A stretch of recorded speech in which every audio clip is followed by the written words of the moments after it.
ನನಗೆ ಸ್ವಾಗತ ಹೇಳಬಾರ್ದು, ನಾನು ಮನೆ ಮನುಷ್ಯ. I am a small B Belagere and is a big B Bidri. ಅವರನ್ನ ನಾನು ಸರಿಸುಮಾರು 30 ವರ್ಷಗಳಿಂದ ಬಲ್ಲೆ. 30 ವರ್ಷಗಳ ನನ್ನ ಪತ್ರಿಕೋದ್ಯಮದ ಜೀವನ ಏನಿದೆ ಅಷ್ಟು ಕಾಲ ಅವರನ್ನು ಬಲ್ಲೆ. ಕಟ್ಟ ಕಡೆಯ ದಿನದ ತನಕ ನಾನು ಅವರನ್ನ ಗಮನಿಸ್ತಾ ಇದ್ದೆ. ಆ ನಂತರವೂ ಅವರ ರಾಜಕೀಯ ಹಾಲ್ಚಾಲ್ ಅನ್ಲಿಕ್ಕೆ ಬರ್ತದೆ. ಅವಾಗ ಪೊಲೀಸ್ ಮಹಾನಿರ್ದೇಶಕರಾದಾಗ IPS ಅಧಿಕಾರಿ ಆಗಿದ್ದಾಗ ಹಾಲ್ಚಾಲ್ ಅನ್ಲಿಕ್ಕೆ ಬರಲ್ಲ, ಹಾಲ್ಚಾಲ್ ಠೀಕ್ ನೈ ಅಂತ ಅನ್ಲಿಕ್ಕೆ ಬರಲ್ಲ. ಆದರೆ ರಾಜಕಾರಣ ಅಂತ ಯಾರಾದರೂ ಬಂದ್ರೆ ನಾನು ಮೊಟ್ಟ ಮೊದಲನೇದಾಗಿ ಅವರ ಕೇಸ್ ಫೈಲ್ ತೆಗಿತೀನಿ. ಬಿದ್ರಿ ಸಾಹೇಬ್ರು ಹೇಳ್ತಿದ್ರು, every applicant comes with a black file. ನನ್ನ ಕೈ ಕೆಳಗೆ 55,000 ಪೊಲೀಸರಿದ್ದಾರಪ್ಪ. ಕುಂಟ್ರು, ಕುರುಡ್ರು, ಮೂಕರು, ಹೆಳವರು, ಗಿಡ್ರು, ಎತ್ತರನವರು, ಕಳ್ಳರು, ಸುಳ್ರು, ಮೈಗಳ್ರು ಎಲ್ಲ ಇದ್ದಾರೆ. ತೆಗಿಲೇನೆ ಎಲ್ಲರನ್ನು ಮನೆಗೆ ಕಳಿಸ್ಲಿನು ಆಗೋದಿಲ್ಲ ಅದು. ಅದ್ರ ಬದಲು ನಾನು I give a long rope, ತಿದ್ದುಕೊಳ್ಳಿಕ್ಕೆ ಅವಕಾಶ ಕೊಡ್ತೀನಿ. ಅವಕಾಶ ಕೊಟ್ಟಾಗ ಉಪಯೋಗಿಸ್ಕೊಂಡ ಶಾಣೆ, ತಪ್ಪು ಮಾಡಿದ ಜಗ್ಗಿ ಸಸ್ಪೆಂಡ್ ಮಾಡ್ತೀನಿ. ಡಿಸ್ಮಿಸ್ ಯಾರನ್ನು ಮಾಡಲಿಲ್ಲ ಕಾಣಿಸ್ತು ಬಿದ್ರಿ ಅವರು, ನನಗೆ ಗೊತ್ತಿದ್ದಂಗೆ ಬುದ್ಧಿ ಕಲಿಸಿ ಮತ್ತೆ ವಾಪಸ್ ತಗೋತೀನಿ. This was his policy.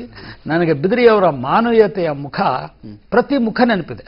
ಬಳ್ಳಾರಿಯಲ್ಲಿ ಒಬ್ಬನು ನಕ್ಸಲೈಟ್ ಹೆಸರಲ್ಲಿ ಒಂದು ಕೋಟೆ ಕಟ್ಕೊಂಡು ಜೀವನ ಮಾಡ್ತಿದ್ದ, ದರೋಡೆ ಮಾಡ್ತಿದ್ದ.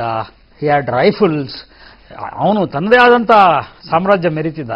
ಅಂಥ ಟೈಮಲ್ಲಿ ನುಗ್ಗಿದ್ರು ಸಾಹೇಬರು. ನನಗೆ ಆ ದೃಶ್ಯ ಕಣ್ಣು ಕಟ್ಟದಂಗಿದೆ.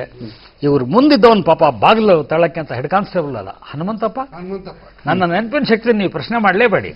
ಹನುಮಂತಪ್ಪ ಅವನಿಗೆ ಗುಂಡು ಬಿತ್ತು, ಇವ್ರು ಎದುರಿಗೆ ಬಿತ್ತು. ಆ ಕುಟುಂಬವನ್ನು ಹೇಗೆ ಸಂರಕ್ಷಿಸಿದ್ರು, ಹೇಗೆ ತಮ್ಮ ಸಹೋದ್ಯೋಗಿಯನ್ನ ಸಬಾರ್ಡಿನೇಟ್ ಅಂತ ಅವ್ರು ಯಾರನ್ನೂ ಯಾವತ್ತೂ ಅನ್ಲಿಲ್ಲ. He is my colleague, that's all. Entire police force was really depressed when Shankar Bidri retired from the police. ಅವರಿಗೆ ನಮ್ಮ ರಾಜ್ಯ ಸಲ್ಲಿಸಬೇಕಾದಂತಹ ಗೌರವವನ್ನ ಅವತ್ತು ಸಲ್ಲಿಸಲಿಲ್ಲ. ನನಗೆ ಅದರ ಬಗ್ಗೆ ಅಸಮಾಧಾನ ಇದೆ. ಇವತ್ತು ರಾಜ್ಯದ ಸಮಸ್ತ ಜನತೆಯ ಪರವಾಗಿ ಅದನ್ನ ನಿಮ್ಮ ಸಲ್ಲಿಸ್ತಾ ಇದೆ. ಶಂಕರ್ ಬಿದಿರಿ ಅವರು ಈಗ ಹೊಸ ಪಕ್ಷವನ್ನ ಅವ್ರದ್ದು ಹಾಲ್ಚಾಲ್ ಅಂತ ಯಾಕಂದೆ ಅಂತಂದ್ರೆ ಸ್ವಲ್ಪ ಬಿಜೆಪಿ ಕಡೆ ಹೋದ್ರು. ಇಲ್ಲ, 7 ಪಕ್ಷಗಳ ಜೊತೆ ನಾವು ಚರ್ಚೆ ಮಾಡಿದ್ದೀವಿ. 12ನೇ ಅಕ್ಟೋಬರ್ ದಿವಸ ನನಗೆ ಅಧಿಕಾರ ಕೊಟ್ಟರು. ಏನಂದ್ರೆ ಸಾಧ್ಯ ಆದಷ್ಟು ಮಟ್ಟಿಗೆ ಯಾವುದಾದ್ರೂ ಒಂದು ಪಕ್ಷ ಸೇರ್ಕೊಳ್ಳಿಕ್ಕೆ ನೋಡ್ರಿ ಅಂತ. ನಾನು 7 ಪಕ್ಷಗಳ ಜೊತೆ ಚರ್ಚೆ ಮಾಡಿದ್ದೀನಿ. NCP ಅವ್ರ ಜೊತೆ ಚರ್ಚೆ ಮಾಡಿದ್ದೀನಿ, JDUದವ್ರ ಜೊತೆ ಚರ್ಚೆ ಮಾಡಿದ್ದೀನಿ, TMC ಅವ್ರ ಜೊತೆ ಚರ್ಚೆ ಮಾಡಿದ್ದೀನಿ, BSP ಅವ್ರ ಜೊತೆ ಚರ್ಚೆ ಮಾಡಿದ್ದೀನಿ, ಕಾಂಗ್ರೆಸ್ ಅವ್ರ ಜೊತೆನೂ ಚರ್ಚೆ ಮಾಡಿದ್ದೀನಿ. ಆದರೆ ಈ ಅದರಲ್ಲಿ ಬಿಜೆಪಿ ಅವರು ಒಬ್ರು ಅಷ್ಟೇ. ಆದ್ರೆ ಪೇಪರ್ ನಲ್ಲಿ ಕೆಲವರು ಬಿಜೆಪಿ ಸೇರ್ತಾರೆ ಅಂತ ಕೊಟ್ಟಿದ್ರು ಹೊರತು, ಒಂದು ಟೈಮ್ ನಲ್ಲಿ ನಾನು ಬಿಜೆಪಿಯನ್ನ ಬೇಷರತ್ತಾಗಿ ಸೇರುವ ಒಂದು ಮನಸ್ಸನ್ನು ನಮಗಿತ್ತು. ಆದ್ರೆ ಅಲ್ಲಿ ನಡೀತಕ್ಕಂತ ಒಂದು ಕೆಲವು ಚಟುವಟಿಕೆಗಳನ್ನು ನೋಡಿ ನನ್ನ ಜೊತೆ ಇದ್ದವ್ರಿಗೆ ಏನೂ ಅವಕಾಶ ಆಗುದಿಲ್ಲ ಅಂತಕ್ಕಂತ ಒಂದು ಮನವರಿಕೆ ಆದದ್ರಿಂದ ನಾವು ಯಾವುದೇ ಪಕ್ಷ ಸೇರ್ತಕ್ಕಂತ ತೀರ್ಮಾನವನ್ನ ಕೈ ಬಿಟ್ಟಿವಿ. ಈಗ ಶಂಕರ ಬಿದ್ರಿ ಅವರೇ, ಯಡಿಯೂರಪ್ಪನವರು ಮುಖ್ಯಮಂತ್ರಿ ಆಗಬೇಕಾದ್ರೆ ಸುಮಾರು 40 ವರ್ಷಗಳ ಕಾಲ ಹೋರಾಟ ಮಾಡಿದಂಥವ್ರು. ಶಂಕರ ಬಿದ್ರಿ ಅವರು ಪೊಲೀಸ್ ಇಲಾಖೆಯಿಂದ ನಿವೃತ್ತಿ ಆಗ್ತಾ ಇದ್ದಂತೇನೆ, ಆಚೆ ಬರ್ತಾ ಇದ್ದಂತೇನೆ ರಾಜಕೀಯದಲ್ಲಿ ಏನೋ ಆಗಬೇಕು ಅಂತ ಹೇಳಿ SP ಆಯ್ತು, ಕಾಂಗ್ರೆಸ್ ಆಯ್ತು, ಇಮಿಡಿಯೇಟ್ ಆಗಿ ಈಗ ನೀವೇ ಹೇಳದಂತೆ ಸಾಕಷ್ಟು ಪಕ್ಷ ಚರ್ಚೆ ಮಾಡಿದ್ರಿ. ಯಾಕೆ ಆತುರ ಯಾಕೆ ನಿಮ್ಮಲ್ಲಿ ಶಂಕರ? ನೋಡಿ, ನಾನು ಏನೋ ಆಗ್ಬೇಕಂದ್ರೆ ಏನು ಮಂತ್ರಿ ಆಗ್ಬೇಕು, MLA ಆಗ್ಬೇಕು, MP ಆಗ್ಬೇಕು ಅಂತ ಕೇಳಿದ್ದಿಲ್ಲ. ನಾನು 71ನೇ ಇಸ್ವಿಯಿಂದ ಪಬ್ಲಿಕ್ ಸರ್ವಿಸ್ ಅಲ್ಲಿದ್ದೀನಿ. ಧರ್ಮವೀರ ಅವ್ರ ಕಾಲದಿಂದನೂ ನಾನು ಸರ್ವಿಸ್ ಅಲ್ಲಿದ್ದೀನಿ. ನಾನು ಪಕ್ಷದಲ್ಲಿ ಕಾಂಗ್ರೆಸ್ ಅಲ್ಲಿ ಕೇಳಿರ್ತಕ್ಕಂಥದ್ದು ಇಷ್ಟೇ, ನನಗೆ ಏನಾದರೂ ಕೆಲಸ ಕೊಡಿ. ಯಾಕಂದ್ರೆ ನನಗೆ ತಿಂಗಳಿಗೆ 25 ಲಕ್ಷ ರೂಪಾಯಿ ವರಮಾನ ಬರ್ತಕ್ಕಂಥ ಕೆಲಸಗಳು ಪ್ರೈವೇಟ್ ಕಂಪನಿಗಳಿಂದ ಬಂದಿದ್ದು. ಅದನ್ನು ನಾವು ರಿಜೆಕ್ಟ್ ಮಾಡಿದ್ದೀನಿ. ಇವತ್ತು ನನ್ನ ಹತ್ರ ಆಫರ್ ಲೆಟರ್ ಇದೆ. ಒಂದು ಸ್ಮಾಲ್ ಇಂಟರಪ್ಷನ್. ಬಿದ್ರಿ ಅವರು ಏನಾಗಿದ್ರು ಅಂತ ತಿಳ್ಕೋಬೇಕು ನೀವು. ಅವರು ಬ್ಲಿಟ್ಸ್ ಪತ್ರಿಕೆಯಲ್ಲಿ ಕೆಲಸ ಮಾಡಿದ್ರು. ಕರಂಜಿಯಾ ಅವರ ಪತ್ರಿಕೆಯಲ್ಲಿ SSLC ಆದ ತಕ್ಷಣ ಮನೆ ಬಿಟ್ಟು ಹೋಗಿ ಬಾಂಬೆಯಲ್ಲಿ ಸೇರ್ಕೊಂಡು ಕರಂಜಿಯಾ ಪತ್ರಿಕೆಯಲ್ಲಿ ಡಿಸ್ಪ್ಯಾಚ್ ಕ್ಲರ್ಕ್ ಆಗಿ ಕೆಲಸ ಮಾಡಿದ್ರು. ನಮ್ಮಲ್ಲಿ ಅತಿ ಚಿಕ್ಕ ಹುದ್ದೆ ಅದು ನ್ಯೂಸ್ ಪೇಪರ್ ಆಫೀಸ್ಗಳಲ್ಲಿ. ಇಲ್ಲ, ಬಂಡಲ್ ತಗೊಂಡೋಗಿ ರೈಲ್ವೆ ಸ್ಟೇಷನ್ ಹಾಕಿ ಬರ್ಬೇಕು, ಸರಕು ಸಾಗಣೆ ಅಷ್ಟೇ. ಅಂಥದ್ದು ಒಬ್ನು ಗೂರ್ಖಾ ಜವಾನ ಫೇಡೆ ತಂದ್ಕೊಟ್ಟ. ಏನು ಅಂತಂದ್ರೆ ನನ್ನ ಮಗನಿಗೆ ನೌಕರಿ ಸಿಕ್ತು ಟೆಲಿಫೋನ್ಸ್ನೊಳಗೆ ಅಂತ ಹೇಳಿ. ನಿನ್ ಮಗ ಹಂಗೆ ಸಿಗ್ತು, ಎಷ್ಟು ಪರ್ಸೆಂಟೇಜ್ ಆಗಿತ್ತು SLC? ಅವನು SLC ಓದಿದ್ದ, ಇದು ಇಷ್ಟಾಗಿತ್ತು ಅಂತ. ಅರೆ he has scored highest. ನಂದು ಒಂದು 61 ಆಗಿತ್ತು, ನಂದು 88 ಆಗಿತ್ತು. ಬಿದ್ರಿ is never number 2, is always 1. ಅದಕ್ಕೆ B for big ಅಂತ ಹೇಳಿದ್ ನಾನು. ಏನೋ ಆಮೇಲೆ ಅವ್ರು ಬರೆದ್ರು, he applied and he got a job as a operator, telephone operator, and his posting was in Indi, one of the most dangerous places in Karnataka. Bima ತೀರದ ಹಂತಕರು ಹುಟ್ಕೊಂಡಿದ್ದೆ ಇಂಡಿ ತಾಲೂಕಿನಲ್ಲಿ. ಆಯ್ತೆ, ಅಲ್ಲಿ ಕೂತು ಅನೇಕ ಪರೀಕ್ಷೆಗಳನ್ನು ಬರೆದ್ರು. ಒಂದೇ ದಿವಸ ಅವರಿಗೆ 13 ಕ್ಲಾಸ್ 1 ಜಾಬ್ ಬಂದು, ಒಂದು ದಿವಸದಲ್ಲಿ 6 ಬಂದು, ಒಂದ್ ದಿವಸ 6 ಬಂದು, ಬಟ್ ಟೋಟಲ್ 13 ಬಂದು. ಅದಕ್ಕೆ ಮುಖ್ಯ ಕಾರಣ ಇವತ್ತು ಬಿದಿರಿ ಅವ್ರ ಮುಂದೆ ಹೇಳ್ತಾ ಇದ್ದೀನಿ, ಸಾರ್ವಜನಿಕರ ಮುಂದೆ ಹೇಳ್ತಿದ್ದೀನಿ, ವ್ಯಕ್ತಿತ್ವ ರೂಪಿಸ್ಕೊಳ್ಳೋದಕ್ಕೆ ಕೂಡ ಒಂದು ದಾರಿ ಇರುತ್ತೆ. ಅದಕ್ಕೆ ಮುಖ್ಯ ಕಾರಣ ಪ್ರೇರಣಾ ಶಕ್ತಿ ಅಂತಂದ್ರೆ ಅವರ ಪತ್ನಿಯವರಾದಂತಹ ಡಾಕ್ಟರ್ ಸೂರ್ಯಮುಖಿ. ಇದನ್ನ ನಾನು ಬಿದಿರಿಯವರು ನನ್ನ ಹೃದಯ ತುಂಬಿ ಒಪ್ಕೊಂಡಿದ್ದಾರೆ ನನ್ನ ಮುಂದೆ. ನನ್ನ ಅವರು ತಮ್ಮ ಅಂತ ನೋಡ್ತಾರೆ. ಡಾಕ್ಟರ್ ಸೂರ್ಯಮುಖಿ ಅವರು ನನ್ನ ತಮ್ಮ ಅಂತಾರೆ. ರಾತ್ರಿ ಹೋದ್ರೆ ಅವರೇ ನಿಂತು ರೊಟ್ಟಿ ಮಾಡಿ ಹಾಕಿ ಇದು ಮಾಡ್ತಾರೆ. ಅವ್ರು ಯಾರು ಅಂತಂದ್ರೆ, ಬರುವುದೇನುಂಟು ಬರುವ ಕಾಲಕ್ಕೆ ಬಹುದು, ಬರುವುದು ಬಯಕೆ, ಬರುವುದೇನುಂಟು ಬರುವ ಕಾಲಕ್ಕೆ ಬಹುದು, ಬಯಕೆ ಬರುವುದರ ಕಣ್ಸನ್ನೆ ಕಾಣೋ ಅಂತ ಬರೆದಂತ ಮಹಾನ್ ಅನುಭಾವಿಗಳಾದಂತ ಚನ್ನಮಲ್ಲಪ್ಪನವರ ಮಗಳು, ಅಂದ್ರೆ ನಮ್ಮ ಮಧುರ ಚನ್ನಪ್ಪನವರ ಮಧುರ ಚಿನ್ನಾರ 8ನೇ ಮಗಳು. ಅವರು ಆ ಇಂಡಿ ತಾಲೂಕಿನಲ್ಲಿ ಇವರನ್ನ ಪ್ರೇರೇಪಣೆ ಮಾಡಿ ಓದಿಸಿ ಅಂದ್ರೆ ಎನ್ಫೋರ್ಸ್ಮೆಂಟ್ ಏನಿಲ್ಲ, ಸಪೋರ್ಟ್ ಮಾಡಿ ಅಲ್ಲಿ ಕೂತು ಯಾವುದೇ ಕೋಚಿಂಗ್ ಇಲ್ಲದೆ ಆ ಕಾಲಕ್ಕೆ IPS ಮಾಡಿದಂತ ಧೀರ ಶಂಕರ್ ಬಿದ್ರಿ. ಆ ಧೀರ ಅನ್ನೋ ಮಾತನ್ನು ಮುಂದೆ ಬರ್ತೀನಿ.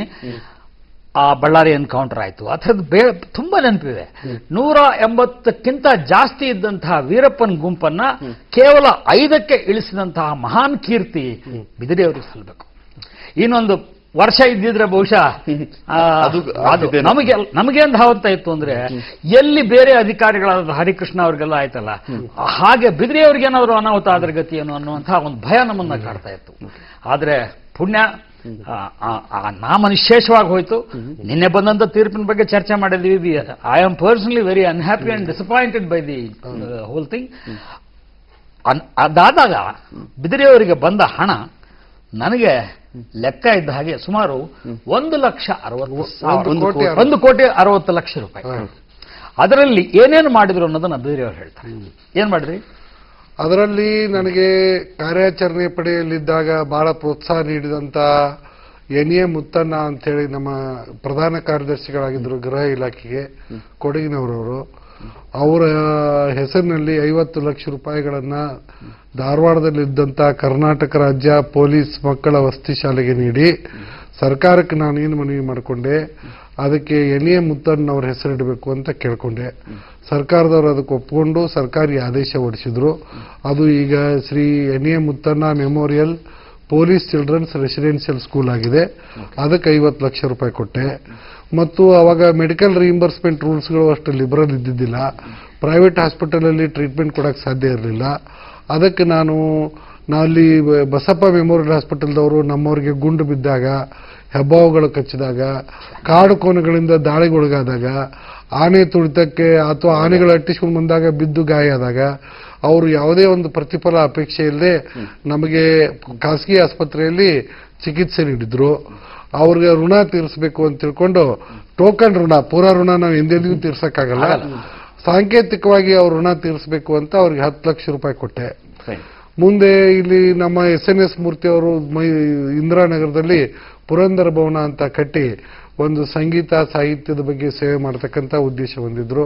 ಆ ಪುರಂದರ ಭವನಕ್ಕೆ 5 ಲಕ್ಷ ರೂಪಾಯಿಗಳನ್ನ ಡೊನೇಷನ್ ಕೊಟ್ಟರು. ಅಂದ್ರೆ ಬಿದಿರಿ ಅವರಿಗೆ ಒಂದು ನಿಜವಾದ ಸಮಾಜಮುಖಿ ಚಿಂತನೆ, ಸಮಾಜಮುಖಿ ನಡವಳಿಕೆ ಮತ್ತು ಸಮಾಜಮುಖಿಯಾದಂತ ಆ ಯೋಚನೆಗಳು, ಪ್ಲಾನ್ಗಳು ಇದಾವೆ ಅನ್ನೋದು that is the first quality of A politician. ಸ್ವಲ್ಪ ಇರಿ ಒಂದು ನಿಮಿಷ.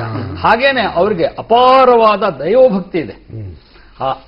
ಅದಕ್ಕೆ ಸಂಬಂಧಪಟ್ಟಂಗೆ ಏನೇನ್ ಮಾಡಿದ್ರಿ? ನಾವು ಅಲ್ಲಿ ಕಾರ್ಯಾಚರಣೆ ಪಡೆಯಲ್ಲಿ ಬಹಳಷ್ಟು ನಿರುತ್ಸಾಹಿಗಳಾದಾಗ, ಬಹಳಷ್ಟು ಬೇಜಾರಾದಾಗ, ಯಾವುದು ಕಾರ್ಯಾಚರಣೆ ಮುಗಿಲಿಲ್ಲ ಅಂತ ಹೇಳಿ ಚಿಂತೆ ಮಾಡ್ತಾ ಇದ್ದಾಗ ಹಲವಾರು ದೇವರುಗಳಿಗೆ ಹೋಗೋ ಭೇಟಿ ಮಾಡಿ ಅವ್ರ ದರ್ಶನ ತಗೊಂಡು ಹರಕೆ ಹೊತ್ತಿದ್ವಿ. ಆ ಹರಕೆ ಪ್ರಕಾರ ನಾನು ಮೈಸೂರಿನ ಚಾಮುಂಡೇಶ್ವರಿ ದೇವಿಗೆ 1 ಕಿಲೋ ಬಂಗಾರದ್ದು ಒಂದು ಖಡ್ಗ ಮಾಡಿಸಿಕೊಟ್ಟೆ. ಅದೇ ಪ್ರಕಾರ ಮಲೆ ಮಹದೇಶ್ವರನಿಗೆ 1 ಕಿಲೋ ಬಂಗಾರದ್ದು ತ್ರಿಶೂಲ ಮಾಡಿಸಿಕೊಟ್ಟೆ. ಅದೇ ರೀತಿ ತಮಿಳುನಾಡಲ್ಲಿದ್ದಂಥ ಬನ್ನಾರಿ ಅಮ್ಮನ ದೇವತೆಗೆ 1 ಕಿಲೋ ಬಂಗಾರದ್ದು ಖಡ್ಗ ಮಾಡಿಸಿಕೊಟ್ಟೆ. ಸೊ ಈ ರೀತಿಯಾಗಿ 3 ಕೆಜಿ ಬಂಗಾರ ಖರೀದಿ ಮಾಡಿ ಅದನ್ನು ಮಾಡಿ ಸಮರ್ಪಿಸಿ ಬಂದೆ. ಮುಂದೆ ಇನ್ನೂ ದುಡ್ಡು ಉಳಿತು. ಅದರಲ್ಲಿ 25 ಲಕ್ಷ ರೂಪಾಯಿಗಳನ್ನು ನನ್ನ ಹೆಂಡತಿ ಕೊಟ್ಟೆ. ಆಮೇಲೆ ಉಳಿದದ್ದು 25 ಲಕ್ಷ ರೂಪಾಯಿ ಏನಿದೆ ಇನ್ನೂ ಉಳಿತು. ಅದನ್ನು ನಮ್ಮ ಕರ್ನಾಟಕ ರಾಜ್ಯ ಪೊಲೀಸ್ ಕಲ್ಯಾಣ ನಿಧಿಗೆ ಕೊಟ್ಟೆ. ಇನ್ನು ಶಂಕರ ಬಿದ್ರಿ ಅವರೇ, ನಿಮ್ಮನ್ನು ನೇರವಾಗಿ ಕೇಳೋದಾದ್ರೆ, ನೀವು ಪೊಲೀಸ್ ಇಲಾಖೆಯಲ್ಲಿ ಇದ್ದಾಗ್ಲೇನೆ ಒಂದು ಮಾತು ಕೇಳಿ ಬರ್ತಾ ಇತ್ತು, ಬಿದ್ರಿ ಅವರು ಪೊಲೀಸ್ ಇಲಾಖೆ ಬಿಟ್ಟ ತಕ್ಷಣ ಪಾಲಿಟಿಕ್ಸ್ಗೆ ಬರ್ತಾರೆ ಎಂಟ್ರಿ ಆಗ್ತಾರೆ, ದುರ್ಗದಿಂದ ಕೂಡ ಕಂಟೆಸ್ಟ್ ಮಾಡಬೇಕು ಅಂತ ಅವ್ರ ಪ್ಲಾನ್ ಇದೆ ಅಂತೆಲ್ಲ ನಾವು ಕೇಳ್ಪಟ್ಟಿದ್ವಿ. ಎಷ್ಟು ಮಟ್ಟಿಗೆ ನಿಜ ಇತ್ತು ಸುಳ್ಳಿತ್ತು ಅವತ್ತಿಗೆ ನಮಗೆ ಅದು ಅರ್ಥ ಆಗ್ತಿರ್ಲಿಲ್ಲ. ಆಮೇಲೆ ನೋಡಿದ್ರೆ ನೀವು ರಾಜಕೀಯ ಕಡೆ ಬಂದೇ ಬಿಟ್ರಿ. ಪ್ಲಾನ್ ಮಾಡ್ಕೊಂಡಿದ್ರ ನಾನು ರಾಜಕೀಯಕ್ಕೆ ಬರಲೇಬೇಕು ಅಂತ? ಇಲ್ಲ, ನಾನು ಯಾವುದೇ ಪ್ಲಾನ್ ಮಾಡಿರ್ಲಿಲ್ಲ. ಇನ್ನೊಂದು ಜನ ಹುಟ್ಟಿದ್ದು ಮಾತಾಡ್ಲಿಕ್ಕೆ 2008ರಿಂದನೇ ಚಿತ್ರದುರ್ಗ ರಿಸರ್ವ್ ಕಾನ್ಸ್ಟಿಟ್ಯೂನ್ಸಿ ಆಗಿದೆ. ಓಕೆ, ಚಿತ್ರದುರ್ಗದಿಂದ ನಾನು ಸ್ಪರ್ಧೆ ಮಾಡತಕ್ಕಂತ ಪ್ರಶ್ನೆನೇ ಉದ್ಭವಿಸ್ತಿರ್ಲಿಲ್ಲ. ಜನ ಮಾತಾಡ್ತಾರೆ, ಏನ್ ಮಾಡಕ್ಕಾಗಲ್ಲ. ಯಾಕಂದ್ರೆ ನಮ್ಮ ಆಫೀಸ್ಗೆ ದಿನಾಲು 200-300 ಜನ ಬರೋದು. ಅವ್ರ ಜನರ ಸಂಕಷ್ಟಗಳು ನಮ್ಮ ಇಲಾಖೆಗೆ ಸಂಬಂಧಪಟ್ಟದ್ದಿರಲಿ, ಬೇರೆ ಇಲಾಖೆಗೆ ಸಂಬಂಧಪಟ್ಟದ್ದಿರಲಿ, ಜನ ಉತ್ತರ ಕರ್ನಾಟಕದವ್ರಿರಲಿ, ದಕ್ಷಿಣ ಕರ್ನಾಟಕದವ್ರಿರಲಿ, ಅಥವಾ ತಮಿಳುನಾಡಿನವ್ರಿರಲಿ, ಎಲ್ಲರ ಸಮಸ್ಯೆಗಳಿಗೆ ನಾನು ಸ್ಪಂದನೆ ಮಾಡೋದನ್ನು ನೋಡಿ ಆ ರೀತಿ ಅವರಿಗೆ ಭಾವನೆ ಬಂದಿರಲಿಕ್ಕೆ ಸಾಕು. ಆದರೆ ನಾನು ಬಂದದ್ದು ಮುಖ್ಯವಾಗಿ ನಮ್ಮ ಪರಮೇಶ್ವರ್ ಅವರು, ಅವ್ರ ತಂದೆಯವರು ನನ್ನ ಮೇಲೆ ಬಹಳ ಪ್ರೀತಿ. ಅವ್ರ ಜೊತೆ ನಾನು ಬಹಳ ಒಂದು ಸಮೀಪದ ಬಾಂಧವ್ಯವನ್ನು 81ನೇ ಇಸ್ವಿಯಿಂದ ಹೊಂದಿದ್ದೆ. ಅವ್ರ ಮನೆ ತನಕ ಬಂದು ಕರೆದ್ರು, ಮತ್ತು ಶ್ರೀ ಆಸ್ಕರ್ ಫರ್ನಾಂಡಿಸ್ ಅವ್ರ ಮನೆ ತನಕ ಬಂದು ಕರೆದ್ರು ಅಂತ ಹೋಗಿದ್ದೆ ಹೊರತು ನನಗೆ ಅದೇನು. ಆಮೇಲೆ ಬಿದ್ರಿ ಅವ್ರನ್ನ ಕೈ ಬಿಟ್ಬಿಟ್ರ, ನೆಗ್ಲೆಕ್ಟ್ ಮಾಡಿದ್ರ? ನೆಗ್ಲೆಕ್ಟ್ ಅಂತಿಲ್ಲ, ಪಾಪ ಏನಾಗಿದೆ ಈ ಪಕ್ಷಗಳಲ್ಲಿ ಅವ್ರವ್ರು ಇಂಡಿವಿಜುವಲ್ ಆಗಿ ಒಳ್ಳೇದು ಮಾಡ್ಲಿಕ್ಕೆ ಬಹಳಷ್ಟು ಅಡೆತಡೆಗಳಿದಾವೆ, ಮತ್ತು ಎಲ್ಲರದು ಅಭಿಪ್ರಾಯ ಒಂದೇ ಇರೋದಿಲ್ಲ. ಮತ್ತು ಅವರೇ ನನಗೆ ಕೆಟ್ಟದ್ದು ಮಾಡಿಲ್ಲ, ನನಗೆ ಅವ್ರಿಗೆ ಅವಕಾಶ ಕೊಡಕ್ಕಾಗ್ಲಿಲ್ಲ. ನಿಮಗೆ ಹೈಕಮಾಂಡ್ ಜೊತೆಗೆ ಸಂಪರ್ಕ ಸಾಧ್ಯ ಆಗಲಿಲ್ವಾ? ಸಂಪರ್ಕ ಸಾಧ್ಯ ಆದದ್ದೇ ನನಗೆ ಮುಳುವಾಯ್ತು. Even reaching the top of the ladder is more dangerous. ಸಂಪರ್ಕ ಸಾಧ್ಯ ಆದದ್ದು ಮತ್ತು ಹೈಕಮಾಂಡ್ನವರು ನನಗೆ ರಾಜ್ಯದ ರಾಜಕೀಯ ಪರಿಸ್ಥಿತಿ ಬಗ್ಗೆ ವರದಿ ಕೇಳಿದ್ದು, ನಾನು ಸೋನಿಯಾ ಗಾಂಧಿ ಅವ್ರಿಗೆ ಭೇಟಿಯಾಗಿ ಮಾತನಾಡಿದ್ದು 15 ನಿಮಿಷ. ಮುಂದೆ 3ನೇ ವಿಷಯ ಏನಂದ್ರೆ 224ಕ್ಕೂ ಎಲ್ಲ ಯಾರ್ಯಾರು ಕ್ಯಾಂಡಿಡೇಟ್ಗಳು ಅವು ಸೂಕ್ತ ಕ್ಯಾಂಡಿಡೇಟ್ ಅಂತ ನನ್ನಿಂದ ಶಿಫಾರಸು ಕೇಳಿದ್ದು. ಈ 3 ತಪ್ಪುಗಳಿಂದಾಗಿ ನಾನು ಕಾಂಗ್ರೆಸ್ ಬಿಡುವ ಪರಿಸ್ಥಿತಿ ಬಂತು. ಸೊ ಕೆಂಗಲ್ ಹನುಮಂತಯ್ಯನವ್ರನ್ನ ಹಿಡ್ಕೊಂಡು, ಕಾಸು ಬ್ರಹ್ಮಾನಂದ ರೆಡ್ಡಿ ಅವ್ರನ್ನ ಹಿಡ್ಕೊಂಡು, ಬಂಗಾರಪ್ಪನವ್ರನ್ನ ಹಿಡ್ಕೊಂಡು, ಅದೇ ಪ್ರಕಾರ ನಮ್ಮ ಯಡಿಯೂರಪ್ಪನವ್ರಿಗೆ ಹಿಡ್ಕೊಂಡು ಬಹಳ ಜನ ಹೊಸ ಪಕ್ಷಗಳನ್ನು ಮಾಡಿ ಫೇಲ್ ಆಗಿದ್ದಾರೆ. ಅವರಿಗೂ ನಮಗೂ ಕಂಪೇರ್ ಮಾಡತಕ್ಕಂತ ಒಂದು ಔಚಿತ್ಯ ಇಲ್ಲ. ಯಾಕೆ ಅಂದರೆ ನಾವು ಪಕ್ಷ ಶುರು ಮಾಡಿರ್ತಕ್ಕಂಥದ್ದು ಯಾವುದೇ ಅಪೇಕ್ಷೆಯಿಂದಲ್ಲ, ಯಾವುದೇ ಒಂದು ಇದು ಅಂತಲ್ಲ. ಈ ದೇಶವನ್ನು ಬಲಪಡಿಸಬೇಕು, ಈ ರಾಜ್ಯವನ್ನು ಬಲಪಡಿಸಬೇಕು, ತೀವ್ರಗತಿಯಿಂದ ಅಭಿವೃದ್ಧಿ ಮಾಡಬೇಕು, ಸಮಾಜದ ಎಲ್ಲ ವರ್ಗಗಳಿಗೂ ನ್ಯಾಯ ತಂದು ಕೊಡಬೇಕು. ಯಾಕೆಂದರೆ ಕೆಲವೊಂದು ವರ್ಗಗಳ ಬೆಂಬಲದಿಂದ ಕೆಲವೊಂದು ಪಕ್ಷಗಳು ಕಳೆದ 60 ವರ್ಷಗಳಿಂದ ಈ ದೇಶದಲ್ಲಿ ಅಧಿಕಾರ ನಡೆಸ್ತಾ ಇದ್ದಾರೆ. ಆದರೆ ಯಾವ ವರ್ಗಗಳ ಬೆಂಬಲವನ್ನು ಅವರು ಪಡೆದುಕೊಂಡಿದ್ದಾರೋ ಅವ್ರ ಪರಿಸ್ಥಿತಿ 1950ರಲ್ಲಿ ಏನಿತ್ತು ಇವತ್ತು ಅದೇ ಪರಿಸ್ಥಿತಿ ಇದೆ. ಆದರೆ ಮತ್ತು ಇದು ಸಮಾಜದ ಹಿತದೃಷ್ಟಿಯಿಂದ, ರಾಜ್ಯದ ಹಿತದೃಷ್ಟಿಯಿಂದ ಒಳ್ಳೆಯದಲ್ಲ. ಸಮಾಜದ ಎಲ್ಲಾ ಭಾಗಗಳು ಆರೋಗ್ಯಪೂರ್ಣವಾಗಿರಬೇಕು, ಸರ್ವಾಂಗೀಣವಾದಂತಹ ಒಂದು ಅಭಿವೃದ್ಧಿ ಆಗಬೇಕು. ಆ ದೃಷ್ಟಿಯಿಂದ ನಾವು ಪಕ್ಷವನ್ನು ತಂದಿದ್ದೀವಿ. ಮತ್ತೆ ಎರಡನೇದಾಗಿ ಇನ್ನೊಂದು ಏನಿದೆ ಅಂದ್ರೆ, ನಾವು ಯಾರ ಮೇಲಿನ ದ್ವೇಷದಿಂದ ಆಗಲಿ, ಯಾವುದೇ ಒಂದು ಪಕ್ಷಕ್ಕೆ ಹೊಡೆತ ಕೊಡಬೇಕು ಅಂತಕ್ಕಂಥ ಉದ್ದೇಶದಿಂದ ಆಗಲಿ, ಅಥವಾ ಯಾರ ಮೇಲೂ ದ್ವೇಷ ಸಾಧಿಸುವ ಉದ್ದೇಶದಿಂದ ನಾವು ಪಕ್ಷವನ್ನು ತಂದಿಲ್ಲ. ಆದ್ರೆ ಸರ್, ಒಂದು ಸಬ್ಮಿಷನ್ ನೋಡಿ, ಯಾರ್ಯಾರು ಹೀಗೆ ಹೊರಗೆ ಬಂದು ಪಕ್ಷ ಕಟ್ಟಿದ್ರು ಅವರು ಸಕ್ಸಸ್ಫುಲ್ ಆದ್ರೂ ಬಿಟ್ರು ಆ ಮಾತು ಬೇರೆ. ಎಕ್ಸೆಪ್ಟ್ ಕ್ರಾಂತಿರಂಗ, ಅವಾಗ ಒಂದು ಸಾಮೂಹಿಕ ನಾಯಕತ್ವ, ಎಲ್ಲಾ ತರದವರು ಸೇರಿದ್ರು. ಅವರು ವೀಕ್ಷಕರಾಗಿ ಬಂದಂತ ರಾಮಕೃಷ್ಣ ಹೆಗಡೆ ಅವರೇ ಮುಖ್ಯಮಂತ್ರಿ ಆಗಿ ಕೂತ್ಕೊಂಡ್ಬಿಟ್ರು. ಯಾರೋ ಕಟ್ಟಿದ ಹುತ್ತ ಯಾವುದೋ ಬಂದು ಸೇರ್ಕತ್ತ. ಆದ್ರೆ ನಾನ್ ಕೇಳೋದು, ನಿಮ್ಮ ಜೊತೆ ಯಾರಿದಾರೀಗ? ನಮ್ಮದು ಜನಸಾಮಾನ್ಯರ ಪಕ್ಷ. ಆಸ್ ಎ ಪಾಲಿಸಿ ನಮ್ದು ಏನಂದ್ರೆ, ಸಾಮಾನ್ಯ ಜನರನ್ನು ಕಟ್ಕೊಂಡು ದೆಹಲಿಯಲ್ಲಿ ಏನು ಆಮ್ ಆದ್ಮಿ ಅವರು ಮಾಡಿದ್ದಾರೆ ಆ ದೃಷ್ಟಿಯಿಂದ ಆ ತರ ಪಾರ್ಟಿ ಕಟ್ಟಲಿಕ್ಕೆ ನಾವು ಕರ್ನಾಟಕದಲ್ಲಿ ಹೊಟ್ಟಿದೀವಿ. ಒಂದು ದೃಷ್ಟಿಯಿಂದ ಈ ನಮ್ಮ ಪಕ್ಷವನ್ನ ಈಗ ಆಮ್ ಆದ್ಮಿ ಅವ್ರಿಗೆ ನಮಗೆ ಇರುವಂದೇ ಒಂದು ವ್ಯತ್ಯಾಸ ಏನಂದ್ರೆ, ಅವರು ಭ್ರಷ್ಟಾಚಾರ ಒಂದನ್ನೇ ಮುಖ್ಯವಾಗಿ ಇಸಿಕೊಂಡು ಹೊರಟಿದ್ದಾರೆ. ನಾವು ಬಹಳಷ್ಟು ವಿಷಯಗಳನ್ನ ಮುಖ್ಯವಾಗಿ ಇಟ್ಕೊಂಡು ನಮ್ಮ ಪಕ್ಷವನ್ನು ಕಟ್ಟಿದೀವಿ. ಆ ದೃಷ್ಟಿಯಿಂದ ನೋಡಿದ್ರೆ ಇದು ಕರ್ನಾಟಕಕ್ಕೆ ಸಂಬಂಧಪಟ್ಟಂತೆ ಆಮ್ ಆದ್ಮಿ ಪಕ್ಷದ ಮಾದರಿ ಅಂತ ಹೇಳಬಹುದು. ನಮಗೆ ಸಂಘಟನೆಯ ತೀವ್ರ ಕೊರತೆ ಇದೆ ಅಂತಕ್ಕಂಥದ್ರ ಅರಿವು ನನಗಿದೆ. ನಾನು ಸಮಾಜವಾದಿ ಪಕ್ಷದಲ್ಲಿ ನೋಂದಾಯಿಸದಂತ 35,000 ಜನನೇ ನನ್ನ ಆಸ್ತಿ. ಈಗ ಅವ್ರ ಮೂಲಕನೇ ನಾನು ಪಕ್ಷ ಕಟ್ಟಬೇಕು. ಕೆಳಮಟ್ಟದಿಂದ ನಾವು ಪಕ್ಷ ಕಟ್ತೀವಿ. ಪ್ರತಿಯೊಂದು ಬೂತ್ನಲ್ಲಿ 9 ಜನ ಸದಸ್ಯರನ್ನ ಮಾಡ್ತೀವಿ. ಒಂದು ಬೂತ್ ನಾಯಕನಂತಕ್ಕಂಥದ್ದನ್ನು ಮಾಡ್ತೀವಿ. ಈ 9 ಜನರಲ್ಲಿ ಕನಿಷ್ಠ 2 ಮಹಿಳೆಯರು ಇರತಕ್ಕಂಥ ವ್ಯವಸ್ಥೆ ಮಾಡ್ತೀವಿ. ಪ್ರತಿಯೊಂದು ಬ್ಲಾಕ್ನಲ್ಲಿ 9 ಜನ ಇರತಕ್ಕಂಥ ಬ್ಲಾಕ್ ಸಮಿತಿ ಮಾಡ್ತೀವಿ. ಆ ಬ್ಲಾಕ್ ಸಮಿತಿಯಲ್ಲಿ ಕನಿಷ್ಠ ಒಬ್ಬ ಪರಿಶಿಷ್ಟ ವರ್ಗ ಅಥವಾ ಪಂಗಡಕ್ಕೆ ಸೇರಿರ್ತಕ್ಕಂಥವನು, ಕನಿಷ್ಠ ಒಬ್ಬರು ಅಲ್ಪಸಂಖ್ಯಾತ ವರ್ಗಕ್ಕೆ ಸೇರಿದವರು, ಕನಿಷ್ಠ 2 ಹೆಣ್ಮಕ್ಳು ಇರತಕ್ಕಂಥ ವ್ಯವಸ್ಥೆಯನ್ನು ಮಾಡ್ತೀವಿ. ಇದೇ ಅನುಪಾತದಲ್ಲಿ 27 ಜನರು ಇರತಕ್ಕಂಥ ಜಿಲ್ಲಾ ಸಮಿತಿಯನ್ನು ರಚಿಸ್ತಾ ಇದ್ದೀವಿ.